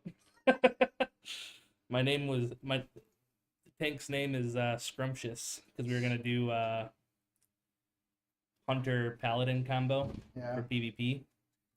So I thought it would be funny owning people with a name Scrumptious. There you go. But I then had a we great never did season. PvP, so I had a couple killer seasons of Arena 2s. I never was on a good Arena 3s team. And I never was on a good Arena 5s team. But I had a great, I think our rating for one season was over 2,500. really. Yeah, I had a couple seasons we were over 2,000. Like, we were consistent. We never had a season. We had a couple seasons we were like 22, 2,300. We had one season where we broke 2,500. Oh yeah. That was crazy because we had all the, was it like merciless stuff or Oh, yeah, whatever, yeah. like the top, you know, and it was just gemmed to hell, and then you would run through battlegrounds and just Back. face roll people, Yeah. dude. Like, it was cool, but we were like the most annoying because he was a disc priest, and I was like a hybrid druid. Oh, Yeah, okay. we were brutal, like absolute misery to play against. Like, just, you know. And Did he you was. do Feral Druid? I was a hybrid feral, and Okay. he was a disc priest, Okay. and it was like, dude, we were miserable to play against. And he was so good at line of sighting people. Like, that was just, you know. There were a couple combos that we had trouble with,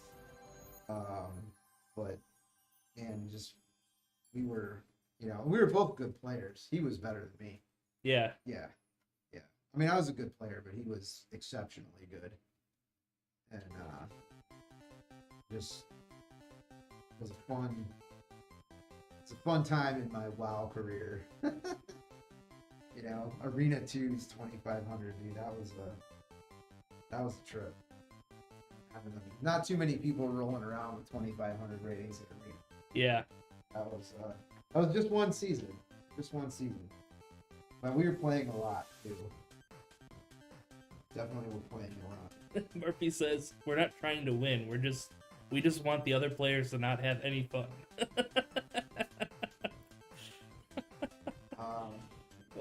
Yeah, Well, pretty much when you're going into Battleground is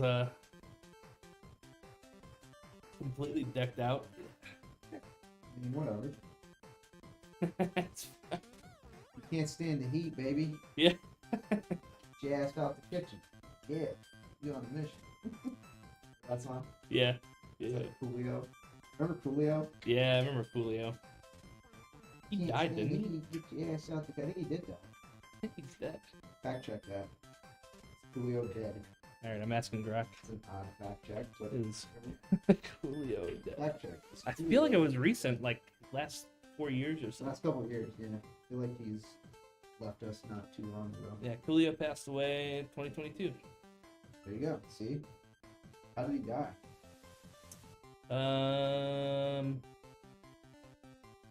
Due to accidental overdose of fentanyl, heroin, and methamphetamine. Whoa. Wow. Contributing factors included cardiomyopathy, asthma, and a history of cigarette smoking. Shit. Dude. If you got heart problems, don't do meth. Yeah, right? I mean, just saying. Wow, that sucks. Jeez. Rip Julio, man. Murphy said his HP reached 0. His HP reached 0. Ouch. Uh, Respawn. hey, Mike Davis UFC, what's up? Mike Davis UFC. The assassin build is sleek. It is. Mike Davis from the UFC is going to be getting a PC from us, Brad. Oh, yeah? Yeah. Oh, yeah. Going to have some Corsair components in it. Mike probably is annoyed with me because I'm taking forever to put all the specifics of his build together. What I'm doing is I'm trying to get him a bunch of extra stuff. So because I'm trying to get him, like, not just the machine, I'm trying to get him, like, some microphones and some other stuff. Okay. I'm not trying to sound like I'm whining, but I'm waiting on Adrian. You know how that goes. Yep. We always get there in the end, but we do wait. Because, nothing seems to happen internally there with blazing speed. You know what I mean? Yeah. But it does get done. And we did get a white 5080 from Mike Davis. Hey. So we're gonna be doing a white build for him. Mike says I'm excited. We're excited too, man. Excited. And I think Mike Davis from the UFC recently got on Beam. Yeah, he's on Beam right now. And speaking of Beam, our D is correct. New PC giveaway through Beam starts tomorrow at 2 p.m. Central. Beam! Link says, why is the PC case decorated in tariffs? Why is it decorated in tariffs? Oh man. Yo dog, we heard you like taxes. Yeah. So we got you some taxes for your taxes. So we got you some extra taxes for you to pay taxes on. Because we heard that you like taxes. That's what it feels like. I mean, I'm telling you, Just dude. in general. I ran through it earlier, so I don't want to reopen the whole can of worms, but like, man, if you do the math, I would be curious to grok this. Ask Grok, like, factoring in, income taxes, sales taxes, permits, property taxes, whatever. How much of the average person's income goes to taxes? When you're talking about sales tax on everything you buy, there's tax on the fuel that you're putting in your car, like, just taxes, what is it the kids say? Racks on racks on racks. Racks or whatever. on racks. Yeah, racks on racks. It's just tax on tax on tax. What does Grok say? What is the average? Like, how much of your income is going back to the government? Is it half?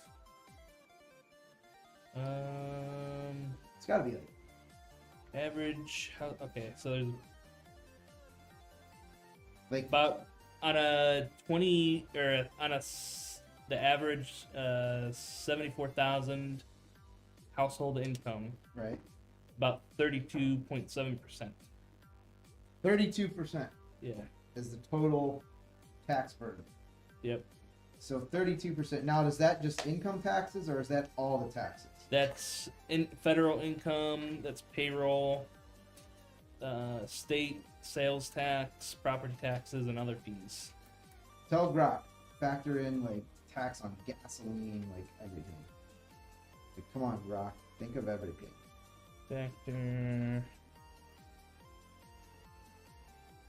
Factor in cost of taxes on the goods you consume and stuff. That's the word I'm looking for. 30, but does anyone think 33% is low? Why? That seems pretty high to me. But, Yeah, so like, January 1st through April 30th, you work for the government. Yeah. The rest Yeah. of the year, you can work for yourself. That's it. Yeah.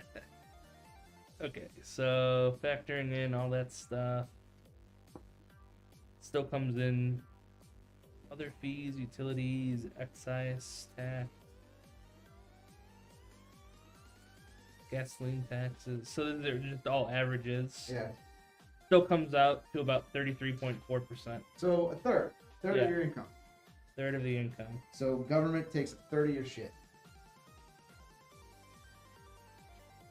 every year. Yep. Does that seem like a lot to anyone else? Seems like a lot to me. Any money you make is taxed. Any money you spend is taxed. Yeah. Yep. Yeah. Murphy says it's extremely high for how taxes are spent. That's the other part of this. That see, I'm not necessarily opposed to paying taxes. Really not. You know, I want to live in a society that has things like law enforcement and emergency services and, you know, schools, and I don't think that we should just let people starve to death in the street. Like, you know, we should probably prevent that to the degree that we can. I mean, sometimes people are just mentally ill, you can't do anything. But, you know, generally speaking, no one should starve to death in the United States of America. Hey guys, See, dude? See you doing. you know, like restaurant Five Guys? Me and my dad bought 10 balls. Alright. What an exit. Yeah, right? Rim shot. Wolfie says, unless you're deployed, then all your money is tax-free. Not a lot of money. Good portion. As I recall,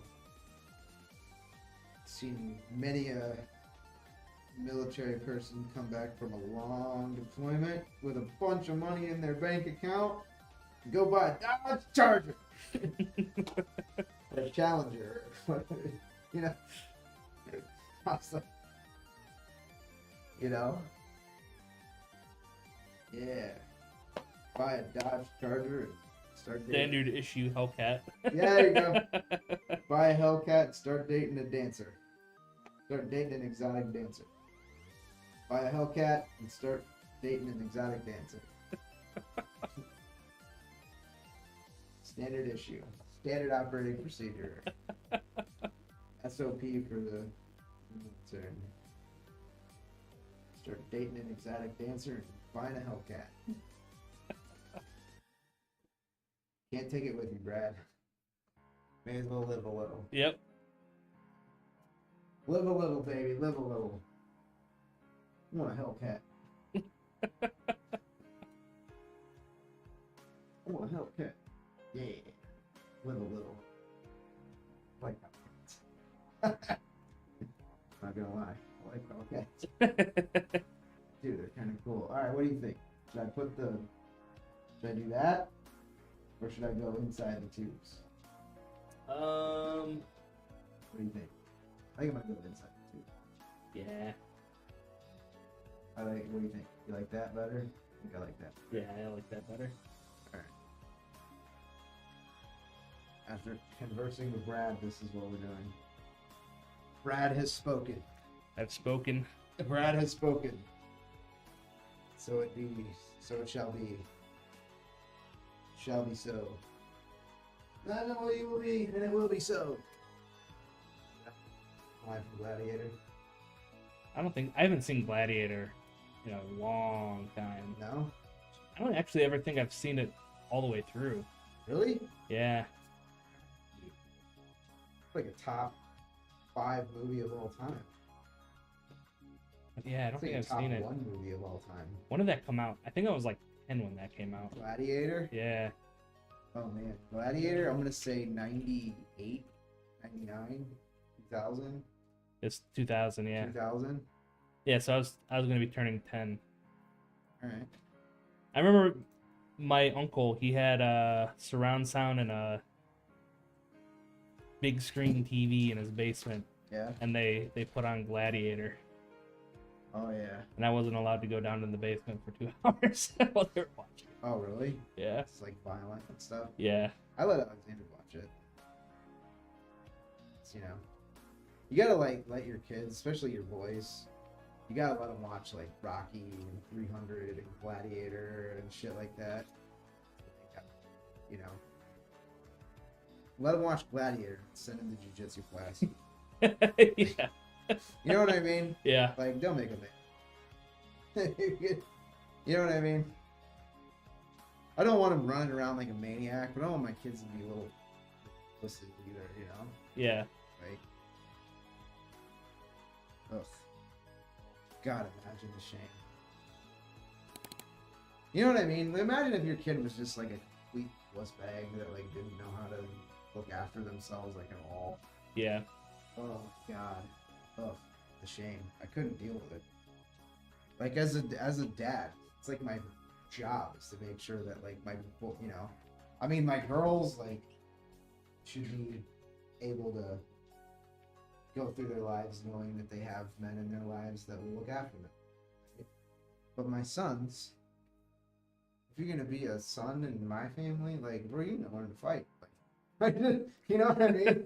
I'm not saying like you gotta like go fight all the time and be a maniac, but like you can't be a little bitch. Like it's not allowed. Yeah. You just can't. Like you got, I mean, and you might be on the wrong end of an ass whooping.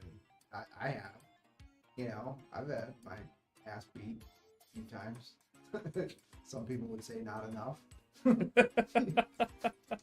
But I've been on the downside of an ass whipping, like, I mean, everybody. Yeah. Mike Davis from the UFC. Mike Davis has lost a fight in his life.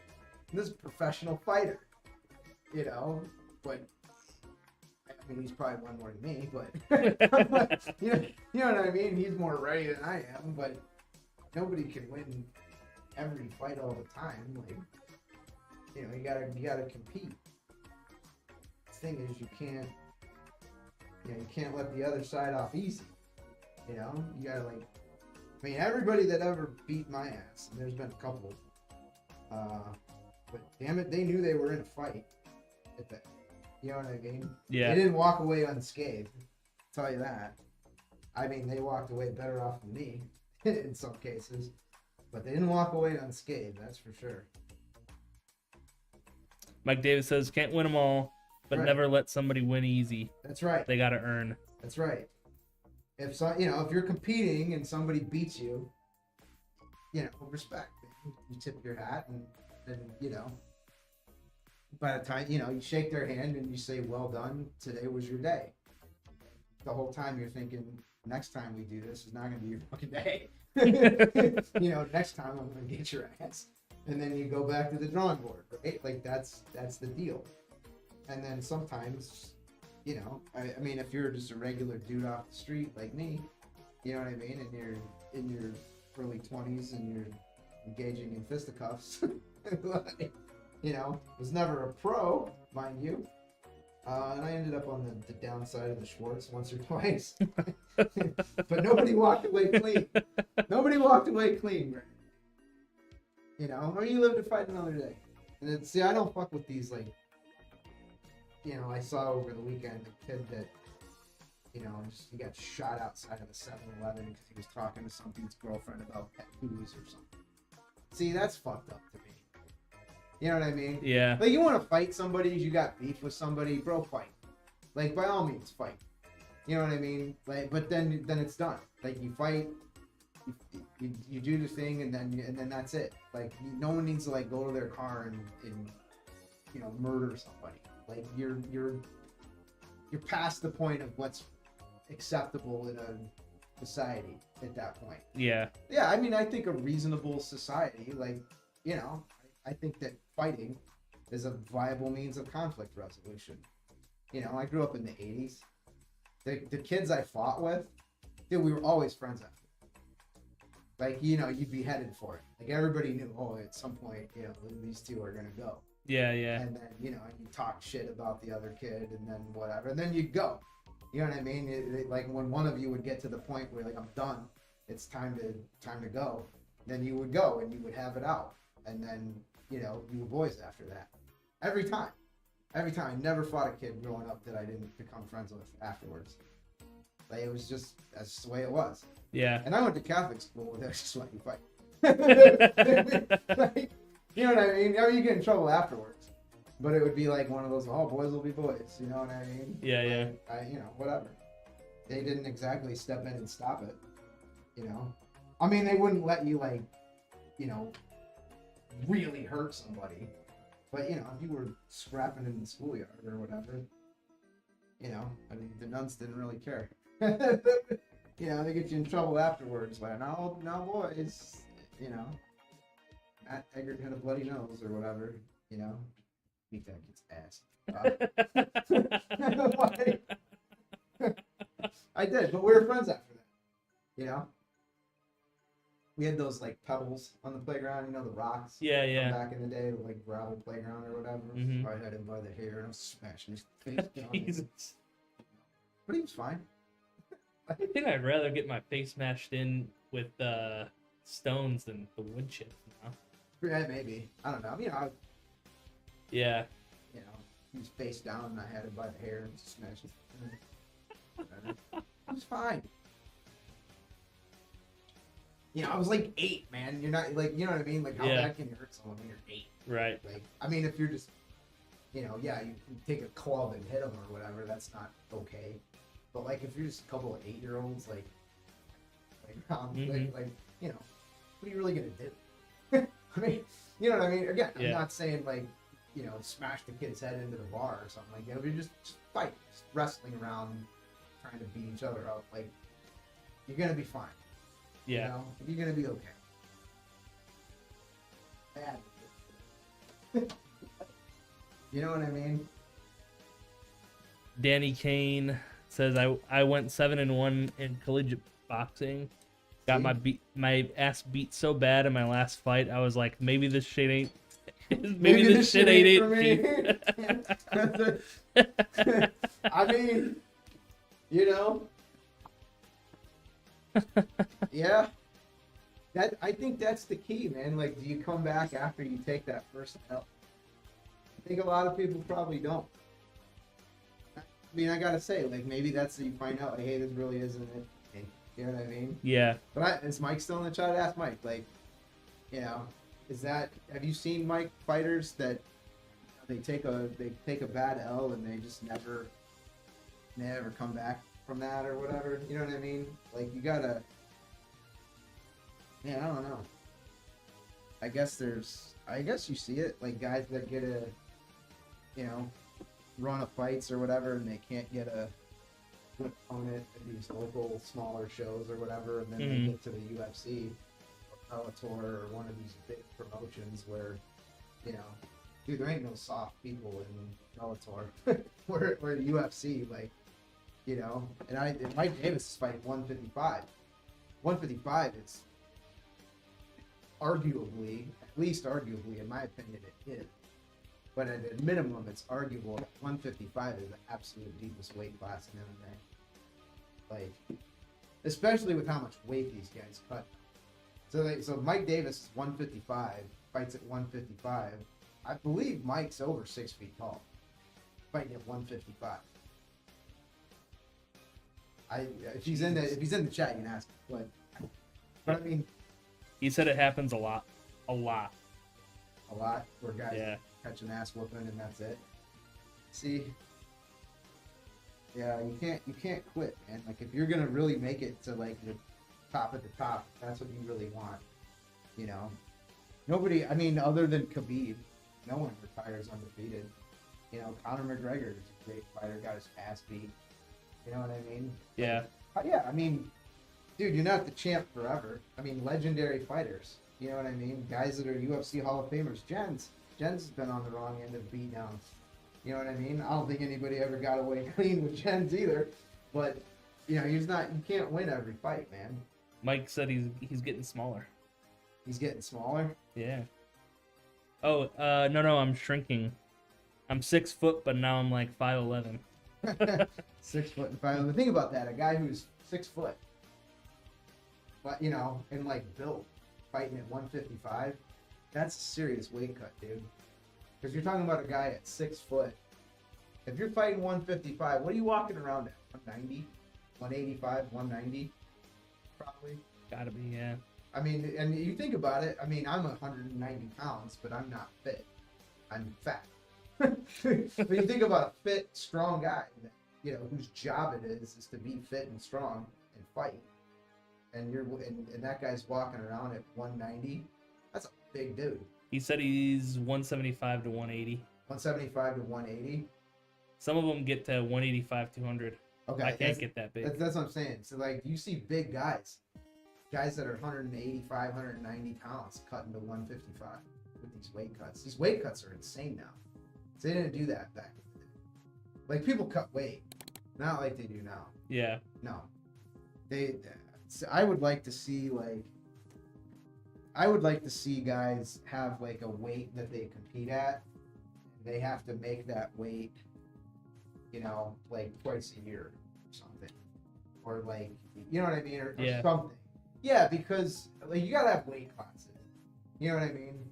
Like, if you and me fight, like, okay, I've had some training and whatever, but like, you know, dude, if you know, you're 300 pounds. You know what I mean? Like, Solid muscle. but you know what I'm saying? Yeah. Like in a fight, size makes a difference. Like, if you got two guys with relatively equal skill sets, and one guy is 50 pounds heavier than the other guy, like, that guy's gonna win. Yeah. Like, I mean, you know, at a high level, you know what I mean? Like, if you and me fight and we're a couple of fucking amateurs that doesn't know what's going on or whatever, like, you know, I'm trying to kick your knees out because I know that if you hit me one time, I'm done. Yeah. You know what I mean? But I mean, like, guys who really know what they're doing, right? Like, professional fighters that have roughly equal skill sets, like, all else being equal, dude, the bigger guy's gonna win. And I don't mean like usually, I mean like virtually always. Like, you gotta have a weight class. Shit. Yeah. You know? But I think that you should have, like, you know, limits. Like, if you walk around at 190, you should only be able to cut, you know, 10% of your body weight or something like that. So a guy that walks around at 190 cuts to 170, you should fight at 170, not 155. You know? Yeah. That's crazy that you're fighting at 155 against a guy that's 6 foot plus, walks around at $190. That's a big dude. Yeah. Especially if he's fit. You know, I mean, you know, a lot of people walk around at $190, but they're, you know, they got beer guts and they eat at McDonald's twice a week and whatever. I'm talking about real ass athletes walking around at 190. That's a big man. Yeah. You know, yeah, it's moving a lot of weight. You know what I mean? That's a guy walking around at 190 jacked is a unit, bro. Like, you know, like, considering like the general public, a guy that's fit, you know, with abs and working out all the time, walking around at $190, that guy is a unit. Yep. Yeah, you're not getting a lot of joy out of that. And these guys are everywhere in the US. Mike said, yeah, that guy will demolish you unless the smaller guy is way more skilled than the bigger guy, or way more skilled than the bigger guy always wins. That's what I'm saying. Like, it takes so much skill to bridge the size gap when you're talking about, you know what I mean? Like, you know, I can go to jiu-jitsu and beat these young guys that are bigger and stronger than me that just have no idea what they're doing. You know what I mean? But once they learn what they're doing, I don't beat them anymore. Yeah. You know what I mean? Because the higher you go up the food chain in terms of like how well trained everybody is, the more you would have to have a massive skill gap to bridge the size. There's just no way. Yeah. Like, I can't, you know, so they gotta have weight classes. You know what I mean? To be competitive, to be a real sport, like, you gotta have weight classes. You can't have, it's not pro wrestling. You know what I mean? You can't have Andre the Giant fighting, you know, Bret the Hitman Hart or whatever. It's just not.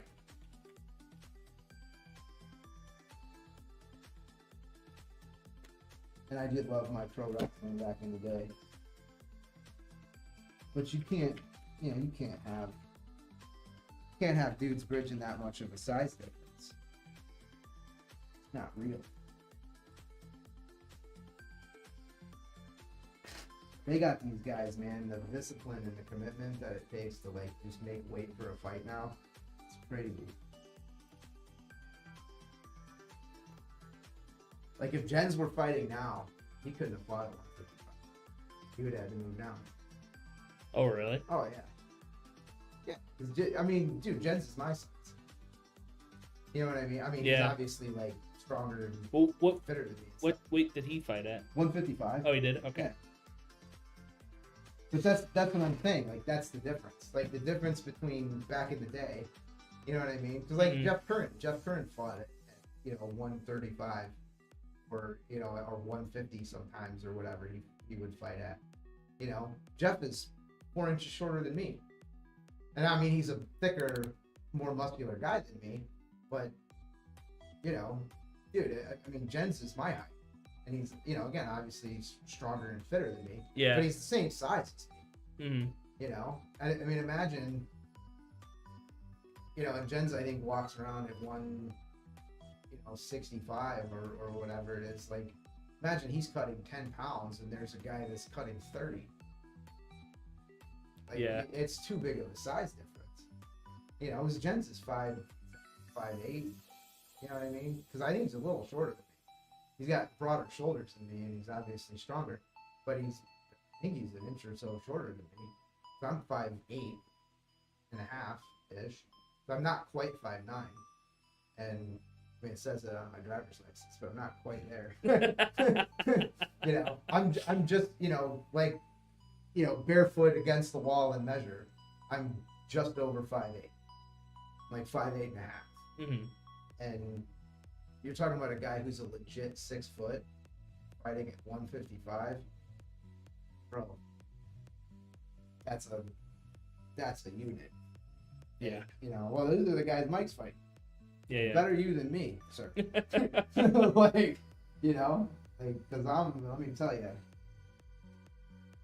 Does the Aussie still do case art for y'all? I haven't seen custom art in a while. Yes. He Yes, does. What's up, Angel? We haven't The done. Angel. We're way due for some custom case art. Although, breaking news, we are gonna do a giveaway PC for the Rodon Foundation. Oh, we are? Hell yeah. For their fundraiser. So that'll be in September. And I just got a text confirming from Ashley over the weekend that we're gonna do a New York themed PC That's awesome. for their foundation. That's super cool. That is super cool. I'm actually really excited to support that. Anyone who knows me knows that I have a lot of kids, and I cannot imagine my life without my children. I just think that children are kind of like the whole point, to me anyway. I'm definitely not urging people who don't want kids to go have kids. If you're on the fence about kids, do me a favor, don't have it. Totally get it. If you want your time to be your own and you want to have money to travel and shit like that, I'm with you. Don't have kids. But, because it's easier to do those things, to have time to do what you want to do and money to do what you want to do than if you have kids. If you have kids, brother, you ain't going to be doing your stuff most of the time. You're going to be doing their stuff most of the time. It's just the way it is. But that's how, that's the choice that we made. We thought was right for us, and might have overdone it, but probably went a little too hard in the paint with that, to be honest. We just welcomed our 6th child about a week and a half ago. So my pull-out game is terrible. My birth avoidance game is definitely weak. But that's Yeah. alright. Tomorrow, we're doing another giveaway PC with Beam. Beam! 2 p.m. Beam. Beamstream.gg. Make sure you check it out. Be a beamer. Be a beamer. Be a beamer. If I got a PC in 2020, do you think it's time to upgrade soon? I have a 3060. I mean, if your 3060 is still doing all the things you want it to do, keep rolling it. Yep. It's all about like, is it doing what you want? You know what I mean? So we get asked a lot of questions. And they're good questions because, you know, dude, I would want to know before I spend a bunch of money on something. Like, you know, is this what I should be spending a bunch of money on? Makes sense to ask that question. And I would say, if it's doing what you want it to do, roll with it. If you're getting to the point where you're trying to do stuff or you want to move up to a, you know, playing in 1080 and you want to move up to 1440 and play some AAA titles at high frame rates or whatever, then, you know, might be time.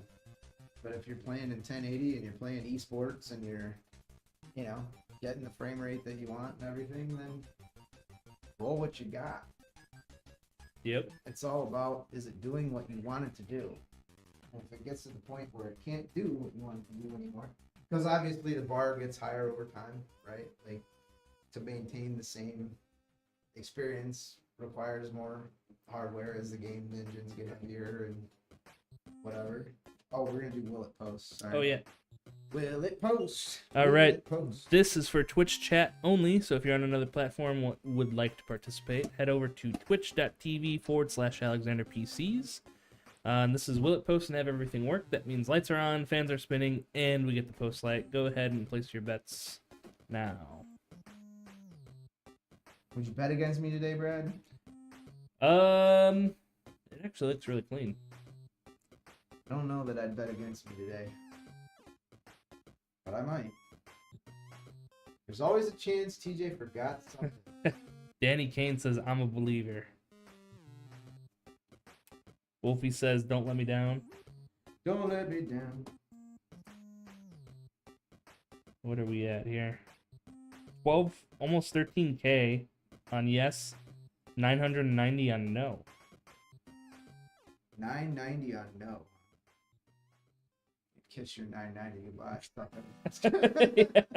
I hope. Hey, now I've probably jinxed it. Yeah. Shit. Nah, I was talking shit. Now it's gonna, you know, now it's gonna be like a component failure. It won't be something I did. It will just be a flat out component issue that I can't do anything about because I had to talk shit. 3K on no, 13.7 on yes. 3K. 3K on no. Oh my god. Alright, are you ready? Oh, we're gonna close. Oh, you got a timer? yeah, there's a timer. Timer. Can't see him. Oh, let's see. Will it post? We got 20 seconds left. Dun, dun. I don't know. Did I do something wrong? I Might think have done so. something wrong. Yeah, you know. It's possible. I mean, I did the AIO. I did. The AIO is new. Yeah, I mean, the AIO, I did screw up the fans and have to redo it. All right, you're good. All right, Turn it on. Let's do it. And here we go. All right. Dun, dun, dun, dun, dun, dun. Ruru2 voted on no. He says no means I win all the things. No means Wolfie says don't make Wolfie angry. I think we'll Yeah. Well, the DRAM light went on, and the VGA light went on, which usually means that the VGA light is going to be followed by the green post light that just clicked on. So they'll never bet against me, bitches.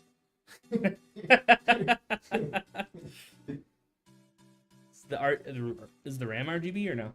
No. Screen's working. Lights, spins are on. Cool. Looks like a yes. Don't ever bet against me. Defeated. Wolfie says fire Jacob. He lost me too many points. Yeah. Jacob, like, Jacob barely even pays attention when he builds a PC. He just like kind of does it on autopilot. Yep. And he's like,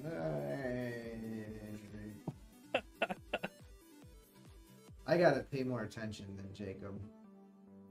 Jacob builds a lot more PCs than I do. Can I request on my build who builds it? Yeah. Yeah, sure.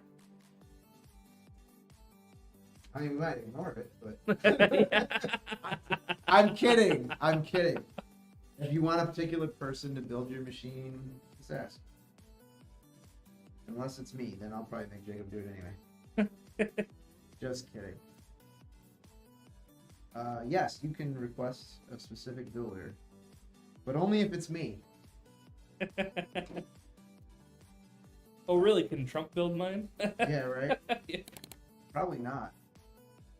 Wolfie says, I want Brad to build one for me, and then go to Build-A-Bear and get me a Jolteon. Brad knows how to build a PC. Yeah. Brad knows how to build a PC. I think Liz is the only person that doesn't know how to build a PC. Yeah. Because Jack knows how to build a PC. We don't let him do it. Yeah. But he knows how. We don't let him do it. But he does know how. Okay, We'll let him soon. We'll let Jack build PCs. yeah. Maybe. Jack is our QC technician, and usually we make people do QC for a long time before we let them build machines. I know. It's like a rite of passage. Yeah. You got to be here for a few months before we let you actually touch anything. Yeah, I mean the standards are high. Yeah. Standards are high. We got to keep standards high because we got to keep the barrier to entry high. You know, can't just be some schmo. Can't be a geek off the street. You know, but even our social media coordinator. Yep. Build a PC. Patty knows how to build a PC. Maybe we'll have Patty build a PC. That'd be cool. Maybe. It's got to be like an easy one though. It's got to be a simple. I think she can do it though. She can do it. Jacob can help. You know, you could help her. Jacob could help her. You could be like, snapping at her. Yeah. You know?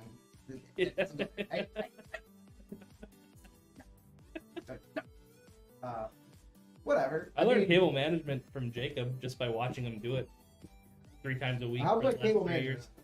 years. It's pretty good. Rate that on a scale of 1 to Jacob. 1 to Jacob. An 8. Yeah, I was gonna say 7. Yeah. In that ballpark. Yeah. Where it's nice and neat, but it's not perfect. Mm-hmm. I can't do it perfect. I have to do it as I go, dude. Like Jacob can do that shit where he waits to the end and then does everything at the end. Yep. I can't do that. To do it as I go.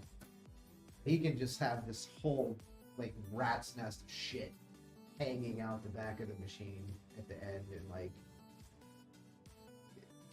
braiding hair, you know, like Yeah. Like, I have to do it like as I go. So otherwise, I get to the end and I'm just like, I'm doing all that shit. Can't do that. I gotta do it as I go.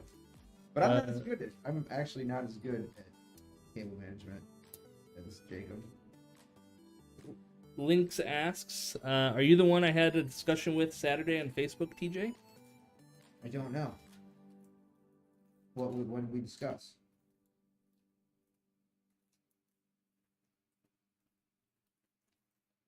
I don't know. What was discussed? What was discussed, Lynx?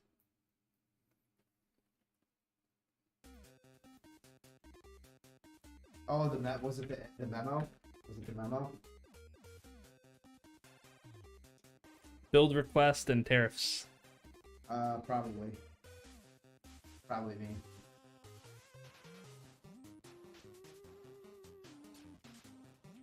I don't know. I had a very colorful discussion with somebody over the weekend that I ended up blocking. Oh, really? Yeah. I didn't block until after I told him to eat shit, though.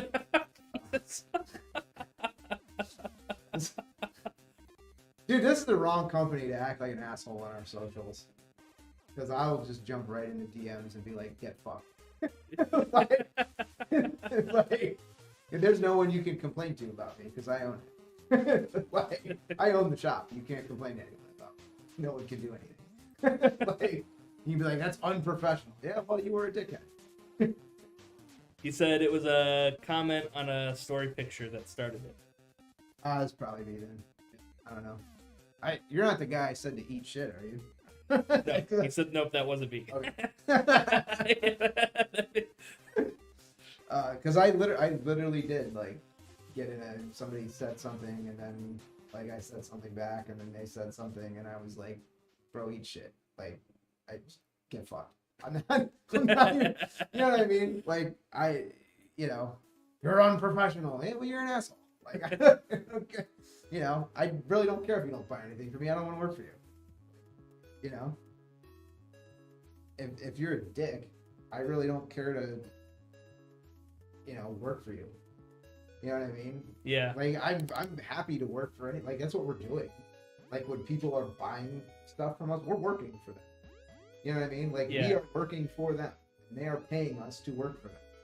You know what I mean? Yep. And like, if you're a dick, like, business is pretty good. I really don't need your money that bad. Like, if you're a complete d-bag, I'd rather just not work for you. Like, because I got plenty of cool people. I don't. Yeah. I don't need some a-hole. Whatever. There's plenty of cool people who work. Like, the overwhelming majority of people we work for are very cool, like very normal people. They just want a nice PC. They want it to work. Yeah. Have a warranty. They, But I'm, people. Oh, I'll never buy anything from you. All right. Deal. Like, I'll never buy anything from your company. Great. Thank you. I appreciate that. Like, I'd really rather not subject, I mean, sometimes you gotta fire the customer. Not often, but you've seen it a handful of times down the years. You've been here for a few years. Yep. You've heard me. Jesus. Unichat just Unitech blew up. Just blew up, just popped off. Oh, it's because all the Streamlabs notifications popped off on YouTube and Twitch at the same time. I was gonna say, what did I was say? like, Jesus. That's crazy. We're getting canceled in real time, right? Yeah. If I admitted that I told someone to eat shit in the DMs this weekend. Dude, if you don't want me to talk shit to you, don't be a dick. Yeah. I do this thing. I mirror people's behavior. So, like, just go ahead and decide how we're gonna act. Because I'm happy to be cool to you. I'm more than happy to be cool to you. I prefer it. Like, if you got questions, I'm happy to answer them and, try to curate an PC ownership experience that you're gonna love. But if you're just gonna, like, hop into DMs and be a dick, I'll tell you to eat shit and then block you. Whatever. Everybody doesn't have to be a customer. You're a prick. Honestly, I'd rather you buy your PC somewhere else. Good, because I don't want to work for you. Yeah. I'm happy to work for, like, cool people that want help and they want to learn stuff and they want a good machine that just works and they don't have to screw with it all the time and whatever. Like, that's kind of what we're after. That's the point, But if somebody's gonna fanboy out for a particular manufacturer and then, you don't even know, you know what I mean? Yeah. Like, it was the Threadripper thing. Oh, okay. So, like, we replaced this old Threadripper. Old. I mean, like, 8 years old, right? Like, old. And it wasn't even when it was new, it wasn't like a top tier Threadripper. Yeah. It was like a 2770X or a 2950X or something. It has less cores and threads than a modern, like, consumer CPU, right? Like, a new consumer CPU, like a Core Ultra 9 or whatever, is literally better in every way than an 8-year-old 2770X Threadripper. Like, it's not even close. And you're talking about you're on a DDR5 platform, so your memory is literally twice as fast. There's way more storage bandwidth. There's way more I/O. You know, and he, well, you should have gone to AMD. And I'm like, well, the customer didn't want AMD. They wanted Intel. And they wanted Intel because the programs that they work in have fewer compatibility issues with Intel, and it's really important to them that they have native Thunderbolt support. And, you know, there were some compelling reasons why we decided to put an Intel chip in that machine.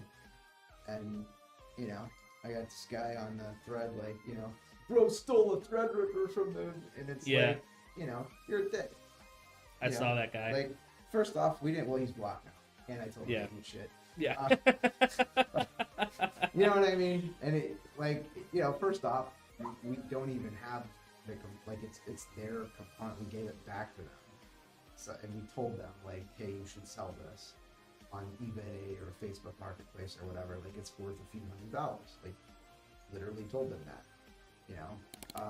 And the motherboard worked fine. So it's like, you know, you can have back all the stuff that we're taking out of the machine. It's yours. And you can probably, we told them, like, you can probably get, you know, between $300 and $500 for the CPU. You can probably get, you know, between $280 and $400 for the motherboard. Like, you know, you can sell this and get some money for it. We told them that. And, you know, like, we gave them options when we told them, like, here's what we can put in the machine. Like, we gave them choices, and then we did what they chose. And we told them, like, here are the benefits to picking this, here are the benefits to picking that, and then we did, like, what they wanted us to do, because we work for them. Like, you know, and then I got some guy, bro stole a Threadripper, it's got 64 cores. Well, no, that one doesn't. like, in fact, it has 16 cores. It doesn't have anywhere near 64 cores or 128 threads. And you have no idea what you're talking about. And you're just making yourself look like a tool bag on the, you know, and then I forget what he said. And then I was just like, hey, you're retarded. I'm not going to debate this with you. Like, this is what happened. And then he was like, I eat shit. Like, whatever. And then I went to bed. I slept fine. I didn't worry about it. And, you know, whatever. Show up and fight me. Yeah. Yeah. Because I'll fight you, really. I really will. Dude, I was on the phone with Mike the other day, Davis, UFC. And I was driving. Did I tell you this? The guy that's Oh, yeah. Like, I was on the phone with Mike when that happened. And I was thinking, like, oh my God, Mike probably thinks I'm like a freaking psychopath. So I'm driving, and you know, I got off 290 at, I think it was is it Rolling or whatever, or Butterfield or something. Yeah. You know what I'm talking about? Yeah. Like I'm sorry, I was on before 290 splits off. Oh, okay. You get off on, it's in Itasca. Yeah. When you're going to the warehouse at ASI. So I'm going to the warehouse at ASI, and I get off the tollway. And you get off on the exit and you go down, and then there's a light, right? Like at the end of the off ramp, there's a light, and there's a crosswalk, and it's a heavily trafficked area, right? People walk across the crosswalk all the time. That's why there's a crosswalk. And so I stopped, and I was going to turn right. So I stopped behind the line, and then I crept forward, right? It's just like I'm trying to see oncoming traffic. But I stopped short of the crosswalk, and this guy, like, I don't know, he was a bald guy. He was carrying like a backpack. Looked pretty rough, like he hadn't showered in a while or whatever. Yeah. I don't know if he was homeless or whatever. But the guy, he like walks in front of my car, which is in the crosswalk. That's where you're gonna walk, is in front of my car. And he stops, and he looks right at me, and he's like, "You're too close to the crosswalk!" And he slams his hands down on the hood of my car. And I'm like, what just happened? I'm like, so I roll my window, and like this, and he's standing like with his hands on the hood of my car, like in front, you know. So I honk the horn, and he like hands up. I don't think the guy was right. So I roll my window down, and I'm like, I'm not in the fucking crosswalk, jag off. Like, walk the fuck across the street. Like, what's wrong with you? Right? So the dude comes over to my window that's like open, and he starts like, and so I just grabbed him by the back of the head and like started mashing his, you know, I'm basically like choking him on the door jamb. And because I, you know, dude, I don't know. Yeah. Is this guy like about to like knife me over part, like, you know, being too close to the crosswalk? Like, I've never seen this guy. This guy's a maniac. Like, what is going on? And so I got him with my left hand or whatever, and I'm you know, and then I smacked him on the top of the head, and then I'm like, dude, like, what, you know, like, why are we doing this? This is crazy. Like, this is nuts. Like, I'm you know, I'm somebody that hasn't like laid hands on somebody in public in 20 years, like, you know, since I was young and stupid. Yeah. And I'm like, I have no idea what's going on, and like, so I'm telling this guy, I'm like, just walk away from my car, bro. Like, you know, and then I yelled something else at him, and I'm not being on there. But, it was short of term. And whatever. The whole time I'm doing this, I'm literally on a call with Mike, and I'm thinking, and I'm like, dude, Jesus, man, Mike probably thinks I'm like some psycho maniac or whatever. And I'm like, but this dude, literally, I was telling Jens about it. I'm like, this guy like smacked his hands on the hood of my car and started like, you know, like walked over to my window. Yeah, like, that's nuts. I was completely floored. I was like, what is going on here?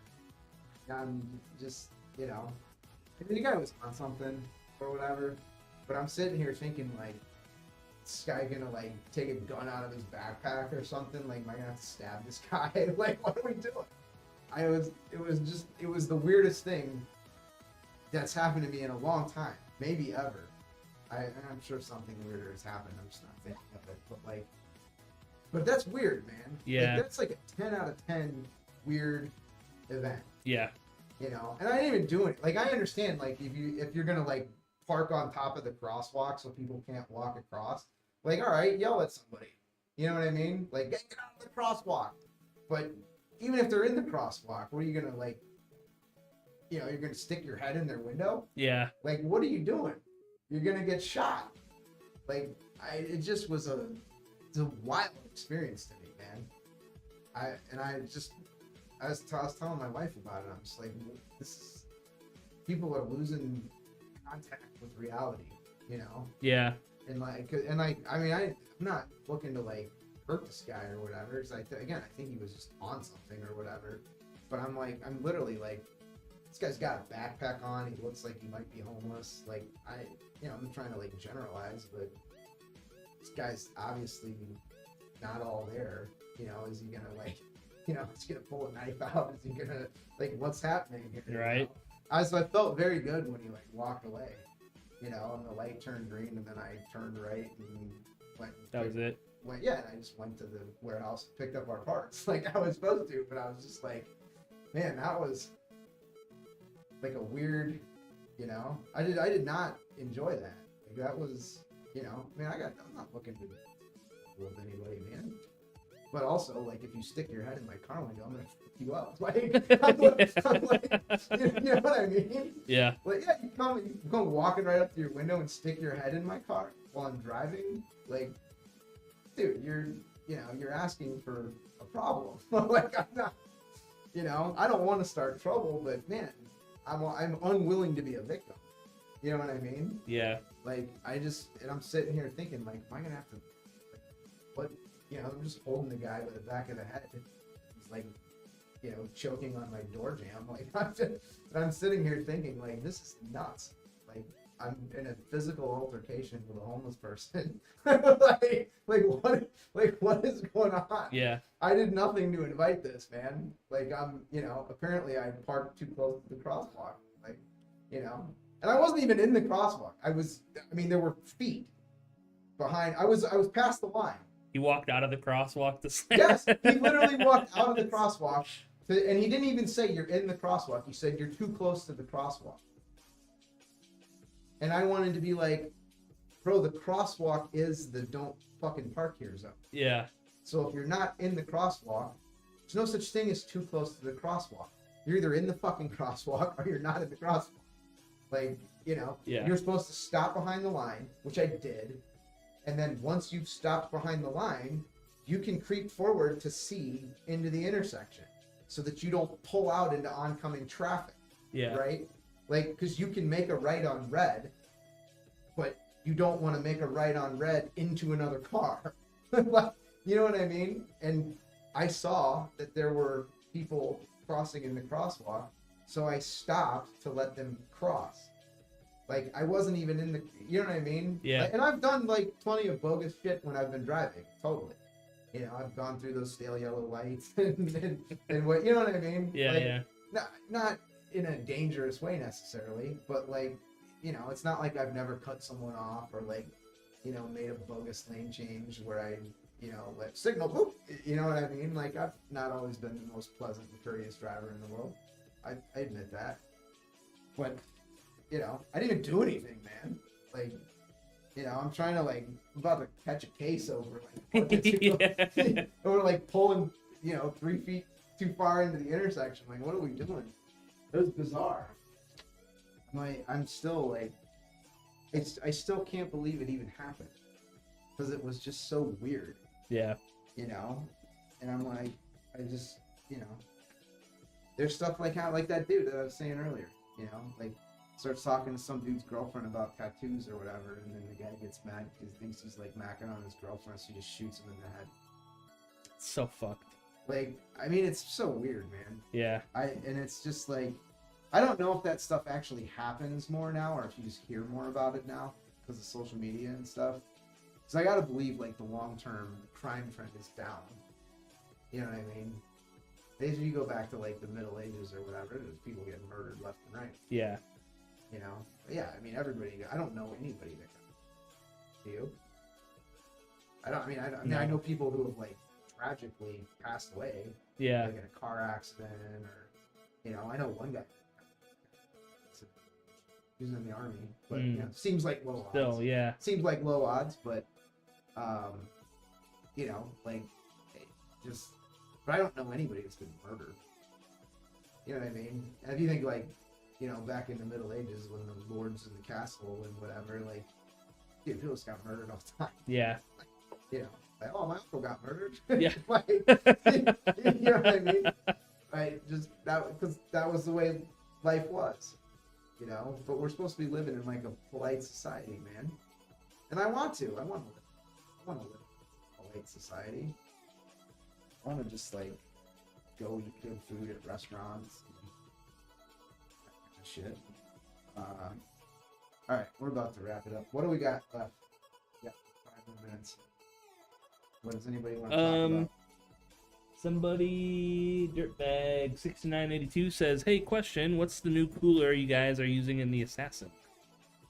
Oh, this is a Thermalright. Which one is this? This is the Frozen Warframe? Yeah, whatever. Frozen Warframe. Yeah, so it's just, we're not doing it in all of them. It's just they're supposed to get the Arctic cooler, but we're just throwing these in because they have a LCD screen, so it's a nice little aesthetic upgrade for people because we're running a couple days later than what we want to be, so we're just throwing a little upgraded, a cooler, if you will. A cooler. We're throwing a cooler in there, if you will. One that has a little LCD screen versus one that's just doesn't have one. Like, it's a neat, you know, we're not charging people for it. It's just a neat little upgrade that we're doing by way of hey, sorry for being a few days late with your build. We'll frequently do that, like, you know, upgrade a part or whatever if we're late on a build. Yeah. We don't try to be late on builds, but man, the amount of freaking drama with these 50 series cards when they first came out made everything late. So, like I said, we're maniacs about not letting things leave here until we know, like, with certainty that everything's cool. So we sat on a lot of our early 50 series orders while we honestly, we kind of waited to see, you know, like, there was a lot of things, information coming out about was being bad and black screens on certain monitors and whatever. And we were communicating with our customers to let them know we're running late and here's what's going on and why your machine is later than what we had originally told you. And, you know, in my experience, if you communicate with people and let them know what's going on, they're cool if it takes a little extra time, as long as you communicate. Right. I mean, some people get impatient, which I understand. It's, you know, especially if you're buying like a high-end 5080 build or whatever, and you know it's a week or two late and whatever. Like, I understand being a little antsy and pantsy. It's a lot of money, and you're impatient to get your cool new toy. So I'm not unsympathetic to that, and you know, but we're still gonna err on the side of like being late rather than being on time and not perfect. Like, it needs to be perfect, and if it's not perfect, it's gonna be late while we make it perfect. Danny Kane says, wanting to provide good customer service. How could you? I mean, honestly, when you get right down to it, people don't buy products. They really don't. Like, they buy products, but they buy brands is really what they buy. If you know, why does somebody pay $2,500 for a Louis bag? Because it's Louis. Because it's a Louis bag, Yeah. right? Like, there's other bags cost a lot less than the Louis bag. Why do you buy the Louis bag? Exclusivity, Mm-hmm. you know, quality. You know, that's the kind of brand we're trying to be. And we're not there yet, you know, candidly, we're not there yet. We're trying to be that uber premium, you know, Lamborghini, Ferrari, Rolls Royce, Louis Vuitton type of brand that doesn't have to go on sale. You know, because people know what they're getting when they buy our stuff. But we also don't want to be like douchey and exclusive. You know what I mean? Like, Yeah.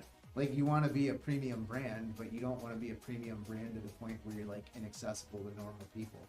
That's where I want to be that like Louis Vuitton quality, but I want to be, you know, more widely accessible because not everybody can drop $2,500 on a Louis bag.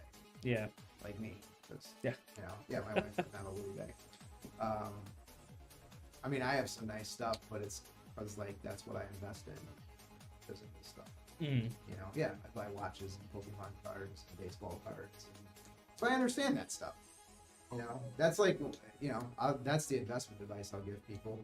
Only put money in things you understand.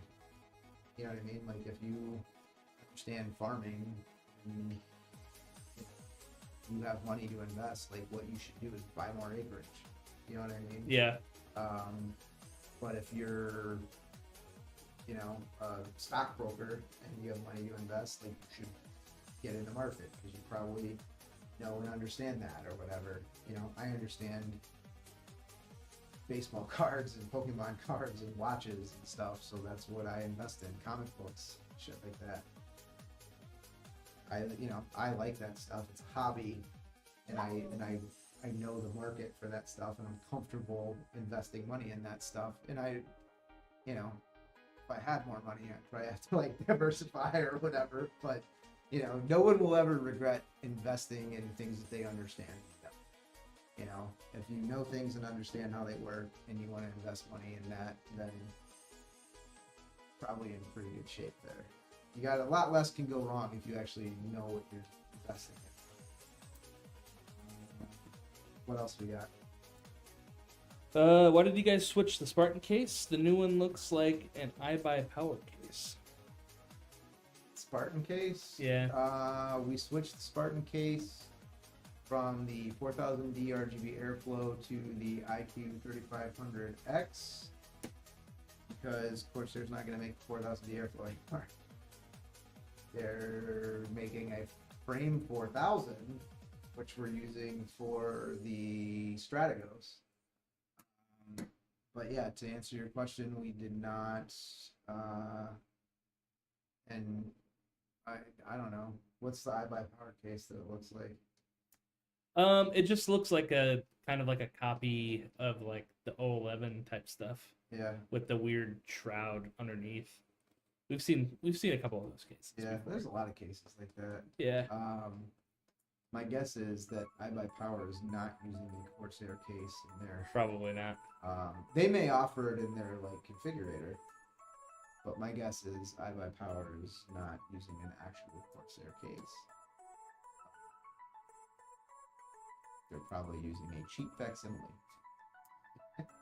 that they made themselves over in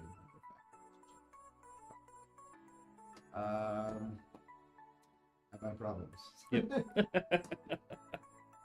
But yeah, I'll be honest with you, I like the new one better.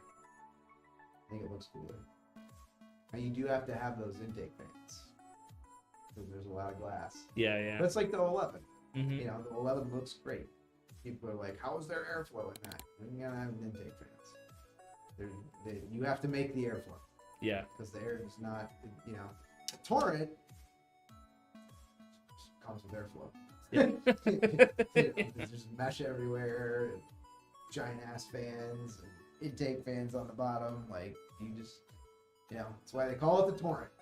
There's air coming into that son of a gun every which way. The only thing I don't like about the torrent is the top mounted power supply. Not a fan of it. Not a fan. But it's something that's a little different. Gotta give them that. And I do like the way the case looks. It's Yeah. big. Mm-hmm. It is a big case. It's a big boy. Boy, thick boy. It's actually not thick side to side. The 011 is way thicker. Yeah, yeah. Side to side. But the Torrent is bigger, like height wise. It's a good size. And longer, I think, too. Yeah, it's longer front to back too. It's a good size. It's a good size case you got there, bro. Have y'all looked at the Haven? Yeah. 420? Yep, ships like shit. Oh, that's the curved glass one, right? Curved glass that breaks when you ship it. Yeah. Yeah. Love the case. Yeah, case is cool. Love the case. Love the Pro Gamer group. Mike Green and all those guys. Great Yeah. group of guys. You know, Haven case, very cool. But not something that we as a system integrator can ship in big volumes because it doesn't ship well. Yeah. You know, it's something that we got to consider. If you're just buying one for yourself because you're doing a DIY PC build, you know, probably avenues open to you that aren't open to us as a system builder. You got to ship these things. Yeah. You know, the Haven case is also very big, very heavy, very difficult to ship. And we do have one. Sam Royko is getting it. Oh, really? Yeah. Sweet. Yeah, Sam's getting our Haven case. We'll shoot content with it, so you will see actually a Haven case. I saw Gamers Nexus did a breakdown of it, and it was very favorable. And I like the case. I like the way it looks. In general, I am not a fan of vertical mounted GPUs. It's not my, you know, not my thing, because you're introducing a riser cable at some point and just adding another potential failure point into the system. Mm-hmm. And my engineering brain doesn't like it. Looks cool. It looks cool, but my engineer brain, it's like, you know, riser cable bad. Things can go wrong with a riser cable, which is true. But I do like the Haven case. I just don't like shipping it. Not pragmatic. What else? What else we got? Anything? Anything else, guys?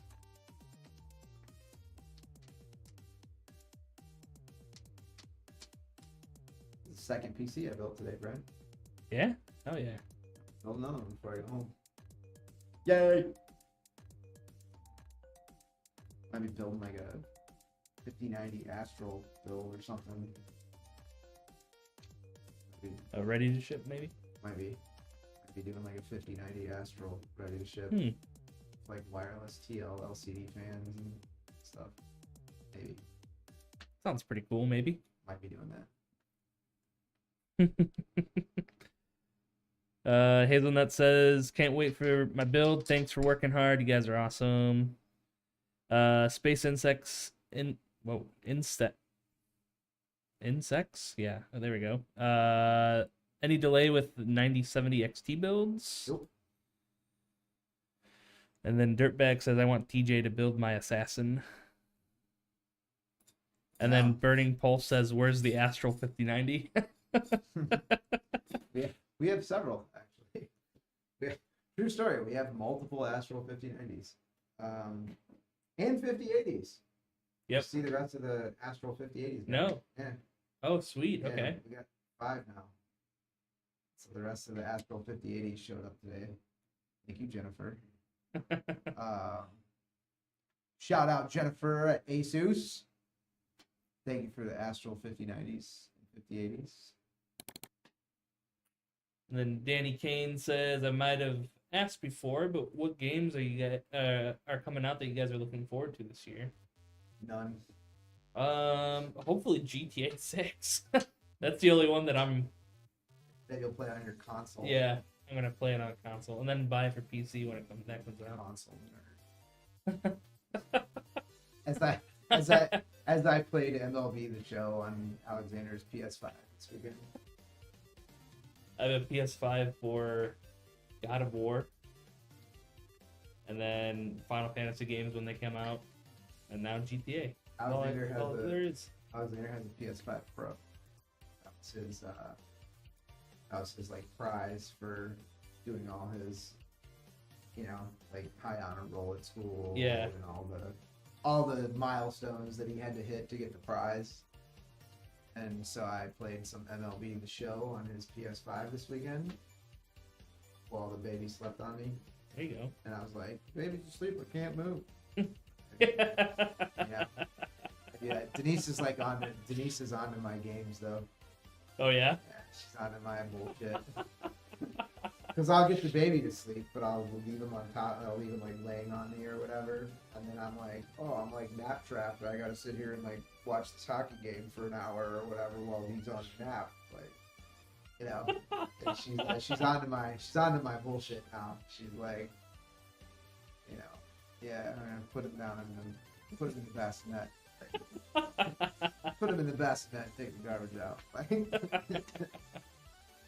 She's onto my games. But I did play some PS5 this weekend while baby slept on me. I don't know. It's been a while since I had a baby fall asleep on me. Now I'm at it again in the last like week and a half or so. It's pretty cool. Babies are pretty cool. Like I took him for a walk this morning, and he's awake for like 5 minutes, like looking up at the sky, thinking about baby stuff, whatever it is babies think about. Then he's like, "Man, the stroller is comfortable." He was in that little like I put him in like the little gray sweatsuit, so he stays warm. Just put him in the stroller. Off we go, man. 3.1 miles this morning. Baby. Oh wow, nice. It was windy and snowing. I had to put the little windshield screen down on the stroller. So I wanted to get like, wind burn on his little baby face. Yeah. Now stopping like every so often just to make sure his head wasn't all, he's getting pretty good already at holding his head up. Nice. So, but he's not sleeping through the night. Like he's still too little. Like he's got to eat every couple hours. Yeah. And it actually hasn't changed my schedule that much. It's changed Denise's schedule a lot, but she's also like the food. Like, sorry, dude. Yeah. I'll pick him up and he'll start trying to like latch on to me. And I'm like, I just don't have what you need right now, man. Like, that'd be awkward for both of us. So she's also the food. So, she got to get up to feed. Although she's been like pumping so that I can do some of the feedings, which is good. I don't mind that. I don't mind that at all. It's cool. Kind of cool to like feed the little guy. And then he's in that input-output phase. Like every time he eats, he poops. You got to do the diaper and whatever else. But we're getting there. He's staying awake for longer periods now. You know, he's like getting to the point. Before, it's like the longest he was awake was like maybe an hour and a half, 2 hours. Yeah. And then he's a baby. I don't really do that much. Just hang around. Yeah. Like, wait for somebody to pick me up. You know what I mean? Like make some noise if I'm hungry, whatever. But I've been staying up till between 12:30 and 1:30, and then I'll do a feeding, and then I'll get him to sleep, and I'll wrap him up in his little straight jacket, you know. Yep. Put him in his little straight jacket, and then I'll put him in the bassinet, and he'll sleep for a while, and then when he wakes up between 3 or whatever, like she's gotta get up to feed him, and then I'll get up at like 7:15. I'll do his stuff in the morning while she does all the bus stop and kids to school and packing lunches and whatever. Take the little dude in the morning, but it's working out, man. It's like, you know, Alexander's got track meets now. Wrestling's over, now it's track. Sam's in jiu-jitsu. Wrestling's over for Sam. Sam starts soccer this week, Wednesday. So it'll be jiu-jitsu and soccer. Alexander is jiu-jitsu and track right now. Eleanor's gymnastics, always. And then poor little Henry just get carted around everywhere. All his siblings do all their stuff. Yep. And he'll just get dragged around. He already got dragged to a track meet last week. He just slept in the stroller the whole time. Yeah. He's just chilling in his little snowsuit. He's just chilling in his little snowsuit in there, sleeping. People thought we had a little dog in there. People will bring their babies in. Really? No, not like little babies. Yeah. They'll bring kids. But people don't like to like bring their babies out and about or whatever, which I don't know. Dude, this kid was like 3 days old. He's getting dragged to fucking jiu-jitsu. Like, you know, welcome to the family, dude. Yeah. You're going to jiu-jitsu. You know, like 3 days old, sitting in the gym while your brother's train. Like, it is what it is. And then he'll be on the mat when he's like 5. Because it's mandatory. It's mandatory in our house. Sorry. And it's not even mandatory because it's like jiu-jitsu and it's like, you know, oh, we're going to fight, whatever. It's mandatory because it's hard. These kids, they have such like an easy life. I don't know what else to do to like simulate some kind of difficulty for them. Like, you know what I mean? Yeah. Like, you got to do something that's hard, man. Because they have no like, you know, I mean, we didn't have it like necessarily hard growing up either or whatever. But you know, my kids are spoiled. You know, my kids have all the, you know, I own a gaming company. Like, my kids have all, you know, they have all the cool shit. And Yep. Pokemon cards and, you know, Nintendo Switches and PS5s and gaming PCs and, you know, pinball machines and shit. Like, they have all the, you know, but they don't have bubble hockey. Sam wants bubble hockey. You know, Sam wants bubble hockey. I'm not buying. Those are expensive. I know, I'm not buying bubble hockey. They have a Janko. They have one that looks decent, but I'm afraid that it's, you know, because like a good one is like $2 or $3 grand. Yeah. And I'm like, if a good one is like $2,500 or $3 grand, like how good can the $700 one be? Because I could do the $700 one for like Christmas or something. Yeah. You know, for like their big community gift. You know what I mean? Because we usually get one like big gift that they all have to share. And I could do a bubble hockey for them for Christmas for like their big collective gift to share if it was like $700. Yeah. I can't swing $3,000 for bubble hockey, man. My aunt, so my uncle back in the 90s bought an air hockey table. We have air hockey. Oh, you have, what's Yeah. bubble hockey? Bubble hockey is like the, you know, where the puck like jumps up and you have the guys on the sticks like foosball, but it's hockey. Oh, You know, it's in the bubble. Okay. You know what I'm talking about? Yeah, Like, yeah. You know, back in the day, it used to be the U.S. and the Russians. In Yeah, the bubble yeah. hockey. And it's, Okay. Yeah, so Sam wants bubble hockey. We have an air hockey table in the basement. Theirs aren't that expensive. Yeah. Yeah, you can get a nice air hockey table for like a couple $100. That's what I got for Christmas last year. Oh, nice. Yeah. Okay. Was the air hockey.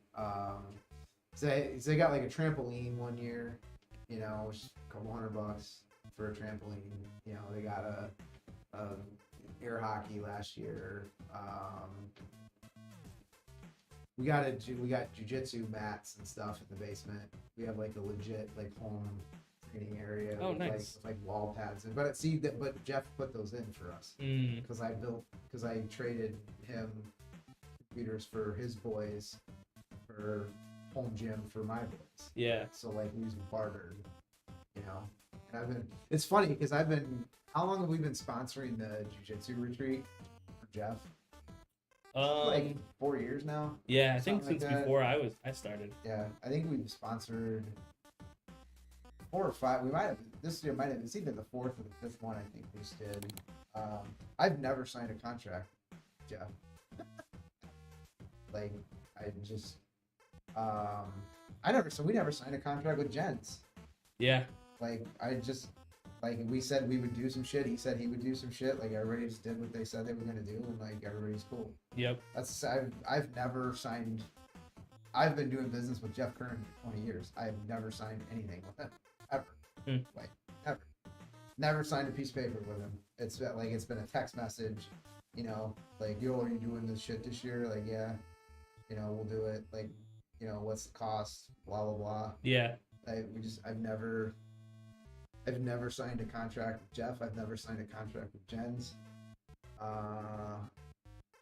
Yeah, I don't know. There's just certain people like, what's the point? Yeah.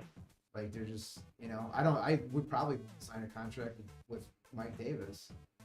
Like, you know, like, I mean, I'll probably talk to him and be like, look, this is the final specs of everything. This is what we can do. Here's what we want from you, and then be like, here's what I'm willing to do, and then we'll just do it. Or he won't do it, and then we won't do anything with him anymore. But I mean, Mike's probably the kind of guy who just do what he says to do. I imagine, and that's the vibe I get. Yeah. Yeah, you don't get to that level in anything. Like discipline and doing what you're supposed to do and what you say you're gonna do. I don't know. I'm not a big like contracts guy. I just, you know. Yeah. Like, yeah, no, just do your shit. You do what you're supposed to do. And then if you don't do, like, you know, like if people don't do what they're supposed to do, we don't work with them anymore. Mike says I will absolutely do whatever you need. I'll be there in September too. Oh yeah, right. He's gonna come out to the Sim Gaming Expo. Sick. I didn't even know he was still in the chat. Sorry. I was just kind of musing about things. But yeah, no, I mean, just, you know, we want to be fair with anybody that we work with. Like, they got to get something that they want out of it, and then, you know, we got to get something that we want out of it. Like, good business is good for everybody that's involved in the deal. But I've been working with Jeff Kern for Yeah. never ever signed a piece of paper with Jeff. I've never even thought about it, honestly. Like, you know, and like Jens, like I talked to Jens and he's just so excited about, you know, he's like, yeah, I'll make videos or whatever. You know, all right, man, cool. Like, I love Jets. you know, dude, he's on an energy level that I just can't get on. Like, and I'm hyper, and I'm still nowhere near like Jens's frequency. Yeah. Like he's on another level, dude. Like, I'm a fast talker and I talk a lot and I'm on the phone all the time and like constantly texting people and whatever, you know. I'm running a business. Like, you got to talk to a lot of people, you know. Yeah. And I'm very, like, you know, I'm talking to people all the time. And I'm talking fast and I'm doing a lot of different stuff and whatever. And I'm still nowhere near that guy's frequency, dude. He's like, he's on another plane of existence. I can't keep up with him. You ever watch him stream? A couple times, yeah. Man, he can carry a fucking stream by himself Yep. for hours. Like, you know, dude, you leave the room for 5 minutes to take a phone call, and I'm like, Yeah. You know what I mean? Yeah. And I'm a talker. Yeah. You know, and he's carrying a stream for 4 hours. like, you know, but one-man band, Yep. and it's not shitty and awkward. Like, you know what I mean? He's just on another level. Yep. That, and I mean, I know part of it is like the, you know, excitement of, you know, I mean, for somebody that's a UFC Hall of Famer, he's talking about fights and fighters and whatever, like, obviously a subject matter expert. Yeah. Like, you know, It's like, a jam. yeah. Oh, I mean, who do you want to watch a fight breakdown video? You know what I mean? Like, Yeah. Like, yeah, some dumbass that doesn't know anything, or a Hall of Famer. You know what I mean? Yep. Like, yeah, he's gonna break it down on a level that the casual observer is not even gonna pick up on. You know?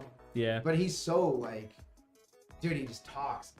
And as someone who does that, like, you know, but I can't even keep up with him. And normally I'm the word like guy. People are like, man, that guy never shuts up. I'm not saying that about Jens, but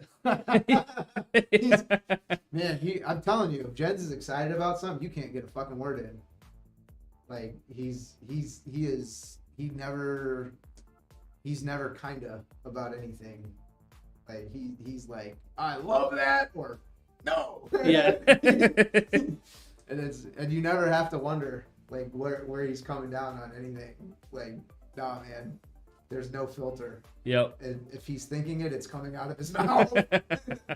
But you know what? I like people like that because they're genuine. Yeah. You know, yeah. You don't have to wonder what he's thinking because it's coming out. So I like that though. You never have to wonder where you stand.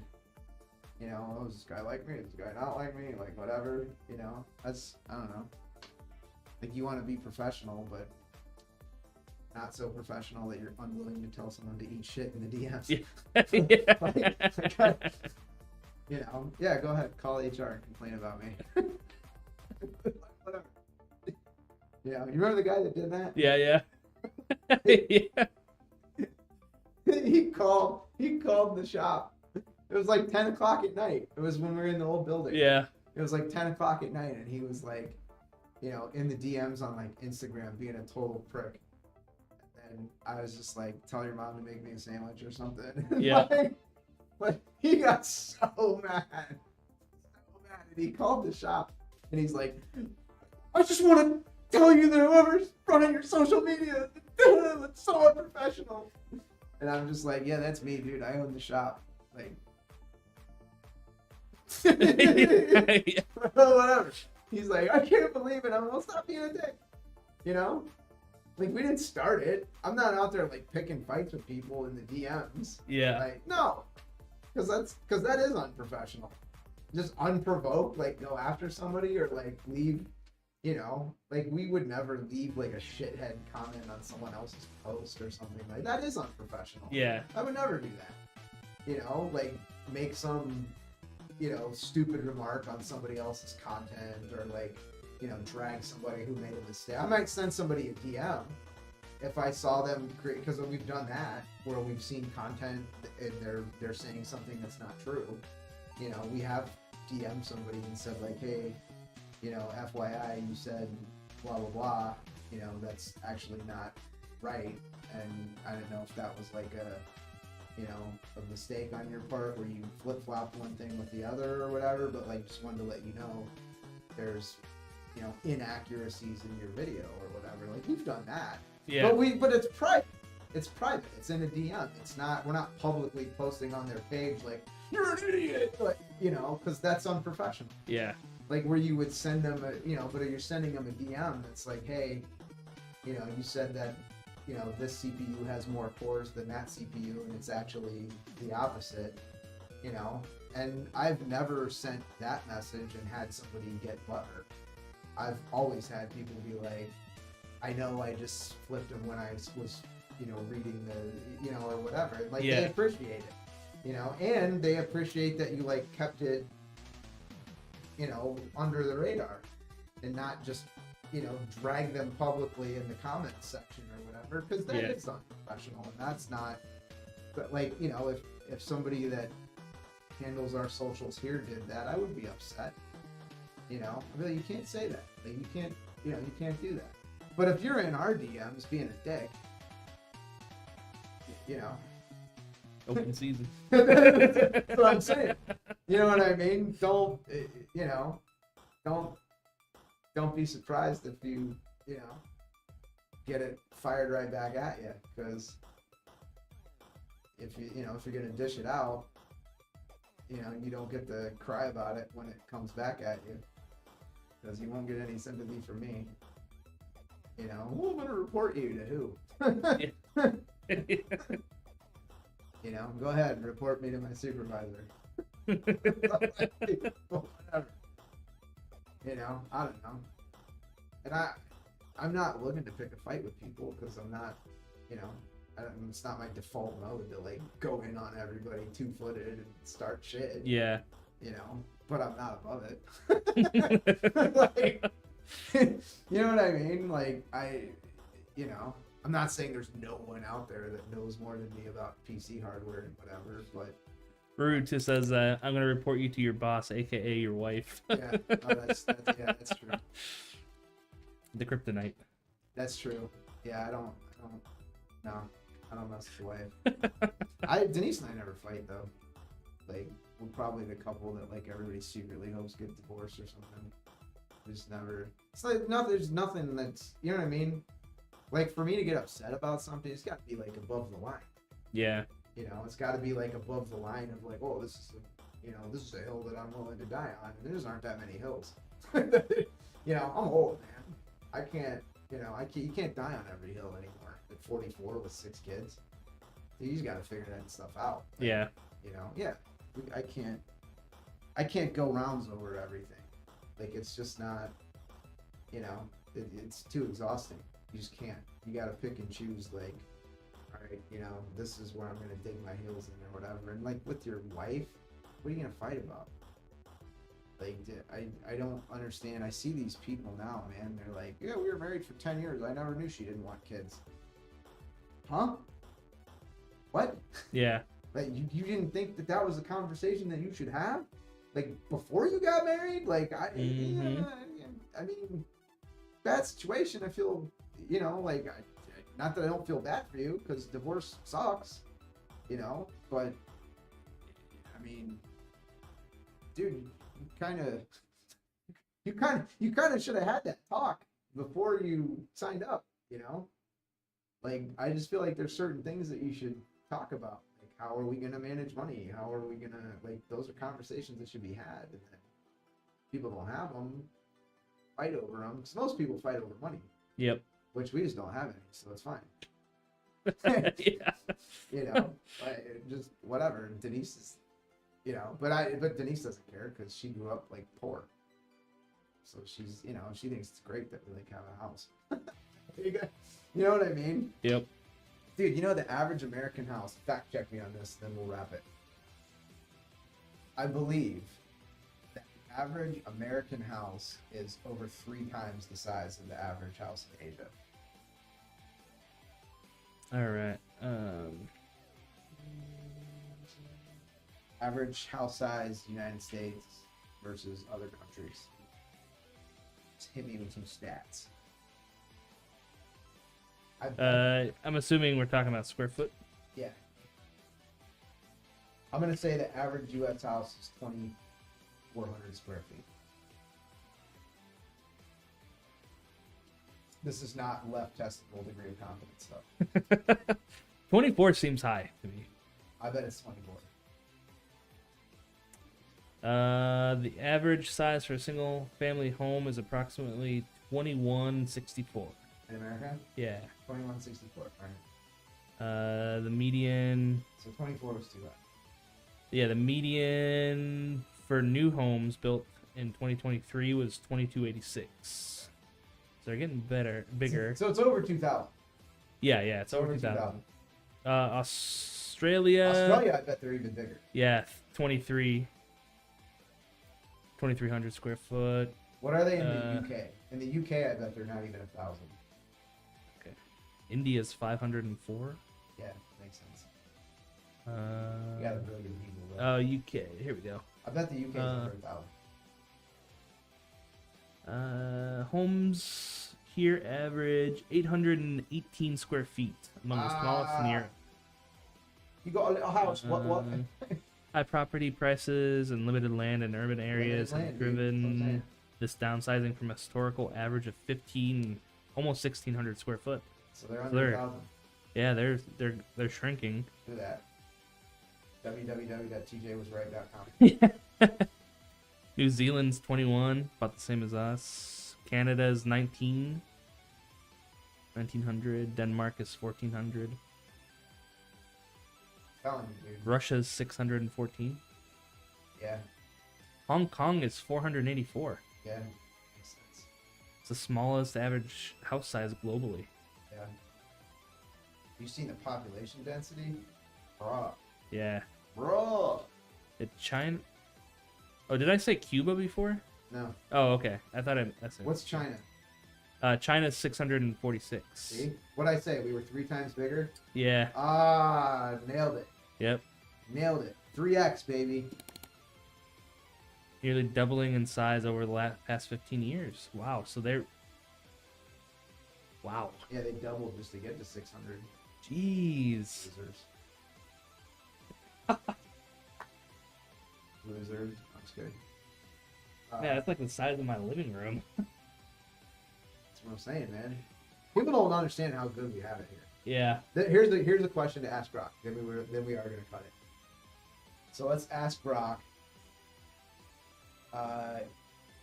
Using consumption of products and services as a metric for wealth.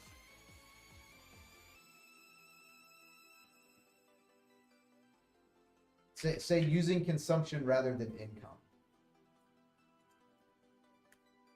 I love it because whenever we like want to make ourselves sound poor, we talk about income, but you know, because like we want everybody to think that like the Europeans have it better than us. Yeah.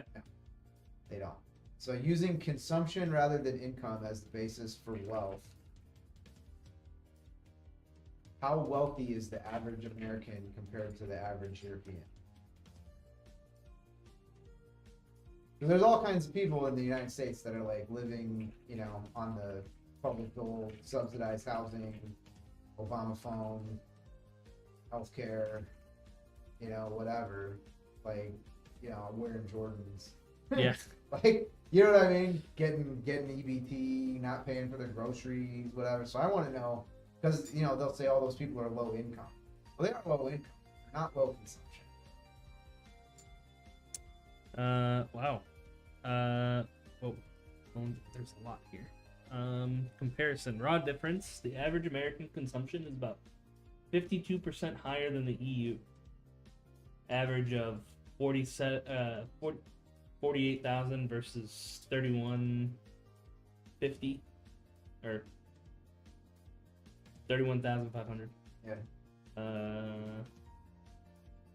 Even against richer Western European nations like Germany, the U.S. leads by 30 to 23%. Saying, baby, poor Americans are just middle class Europeans. Cost of living, U.S. costs for healthcare, education, housing are higher, eating into disposable income. For instance, healthcare spending per capita, the U.S. is $12,000 annually. Yep. Most private versus $5,000 in Germany.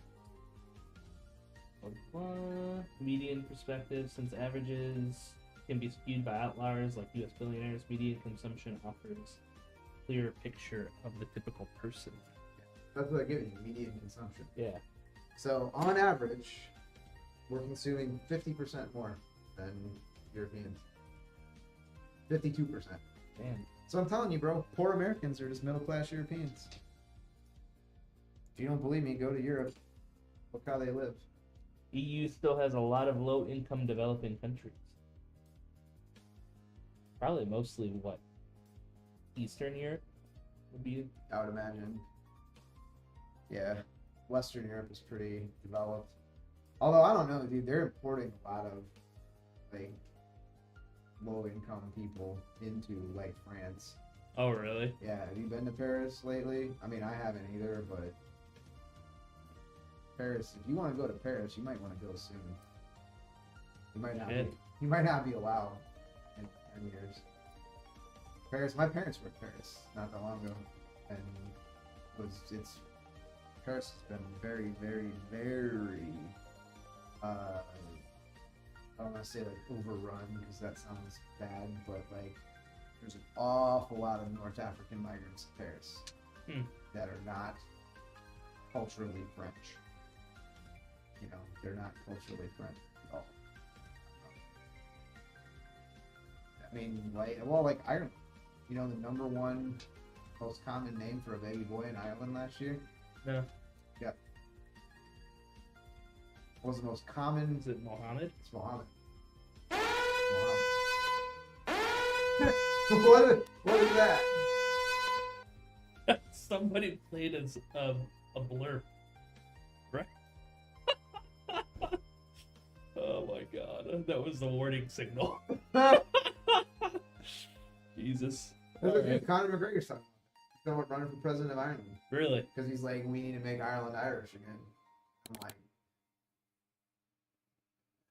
I mean, Mohammed is not an Irish name. Yeah. Not a traditional Irish name. So I don't know. Europe's got issues, man. I don't know which way that's going to go. I'm not saying which way it should go. It's really up to them to decide. There's a lot of, like, culture clashing going on right now. I mean, here too. Yeah. You know, but, like, people think that it's, you know, because there's a lot of, obviously, like, with Trump, there's talk about immigration and this and that. And I don't want to get into all that, but suffice it to say, it's a point of contention. You know what I mean? It's a lot of feels about that issue. Dude, those feels are very much higher elsewhere. Like, I mean, yeah, it's like a big deal here, but even as big of a deal as it is here, there's places elsewhere in the world that are dealing with that, like, way amped up versus like how it is here, where it's very, very, like, you know, acute. Yeah. Where it just, like, you know, because, like, I don't spend a lot of time thinking about it. You know what I mean? Whatever. Like, am I aware that it's going on or whatever? Like, you know, yeah. Does it, like, affect my day-to-day life? Not really. I don't spend not a lot of mind share. You know what I mean? Yeah, yeah. Like, the immigration issue, not a lot of mind share with me. And probably with most people here. Like, they're aware. You know, it's a hot topic. It's an issue that people are talking about, and people feel some kind of way, whether it's this way or that way. People, you know, they have strong opinions one way or the other. But it's not high on the mind share list on, like, the daily life. Yeah. There's places where, like, it's you know, consumes your day. You know what I mean? Like, Yeah. Those areas of London. It's just, man, there's a lot of stuff going on, man. It's a crazy world right now. And ideally, we had it worked out without somebody killing all of us. You know what I mean? Yep. That's what I worry about. It's like, you know, something goes sideways and then somebody's like, yeah, one of these nuclear countries gets to the point where they're like, yeah, because then it's all over, man. You know, like, there are no winners. We're all screwed. Yeah. That's what I hope. We can have all this talk about Earth and whatever, but I'm too big of a wuss to go to the Mars colony. But that doesn't mean I want to die here. Yeah. I mean, you know, like, I do want to die here, just on, like, a natural expected timeline. Not accelerated. Yeah, not on, like, you know, I don't want to be, like, incinerated. You know, I don't want it to be under, like, nuclear fallout. I don't want to live in that. I mean, I will if I have to. You know, if I have to bury myself in a cargo container or whatever, then give it a shot. But, you know, my brother's like, the first time it's over 80 degrees at night and I don't have air conditioning, just kill me. Like, and I'm like, you got to fight a little harder. And you got to struggle a little harder. You get, I mean, at least say 90 degrees without air conditioning. You know? But we got a lot of space here, man. It's a big ass country. Yep. And like you can actually live in most of it. You know, like Canada's a big ass country, but you can't live in like half of it. It's not, you know what I mean? Yeah. They got a lot of land, but like Russia, you know, Russia's got a ton of land, but like, really want to live in like half of it? Probably not. You know, you're out there with like the Gulag. Yeah. in the Gulag archipelago or whatever. All right. Anyway, we gotta turn it off. Turn it off. All right. See you guys. We'll be back Wednesday with another build.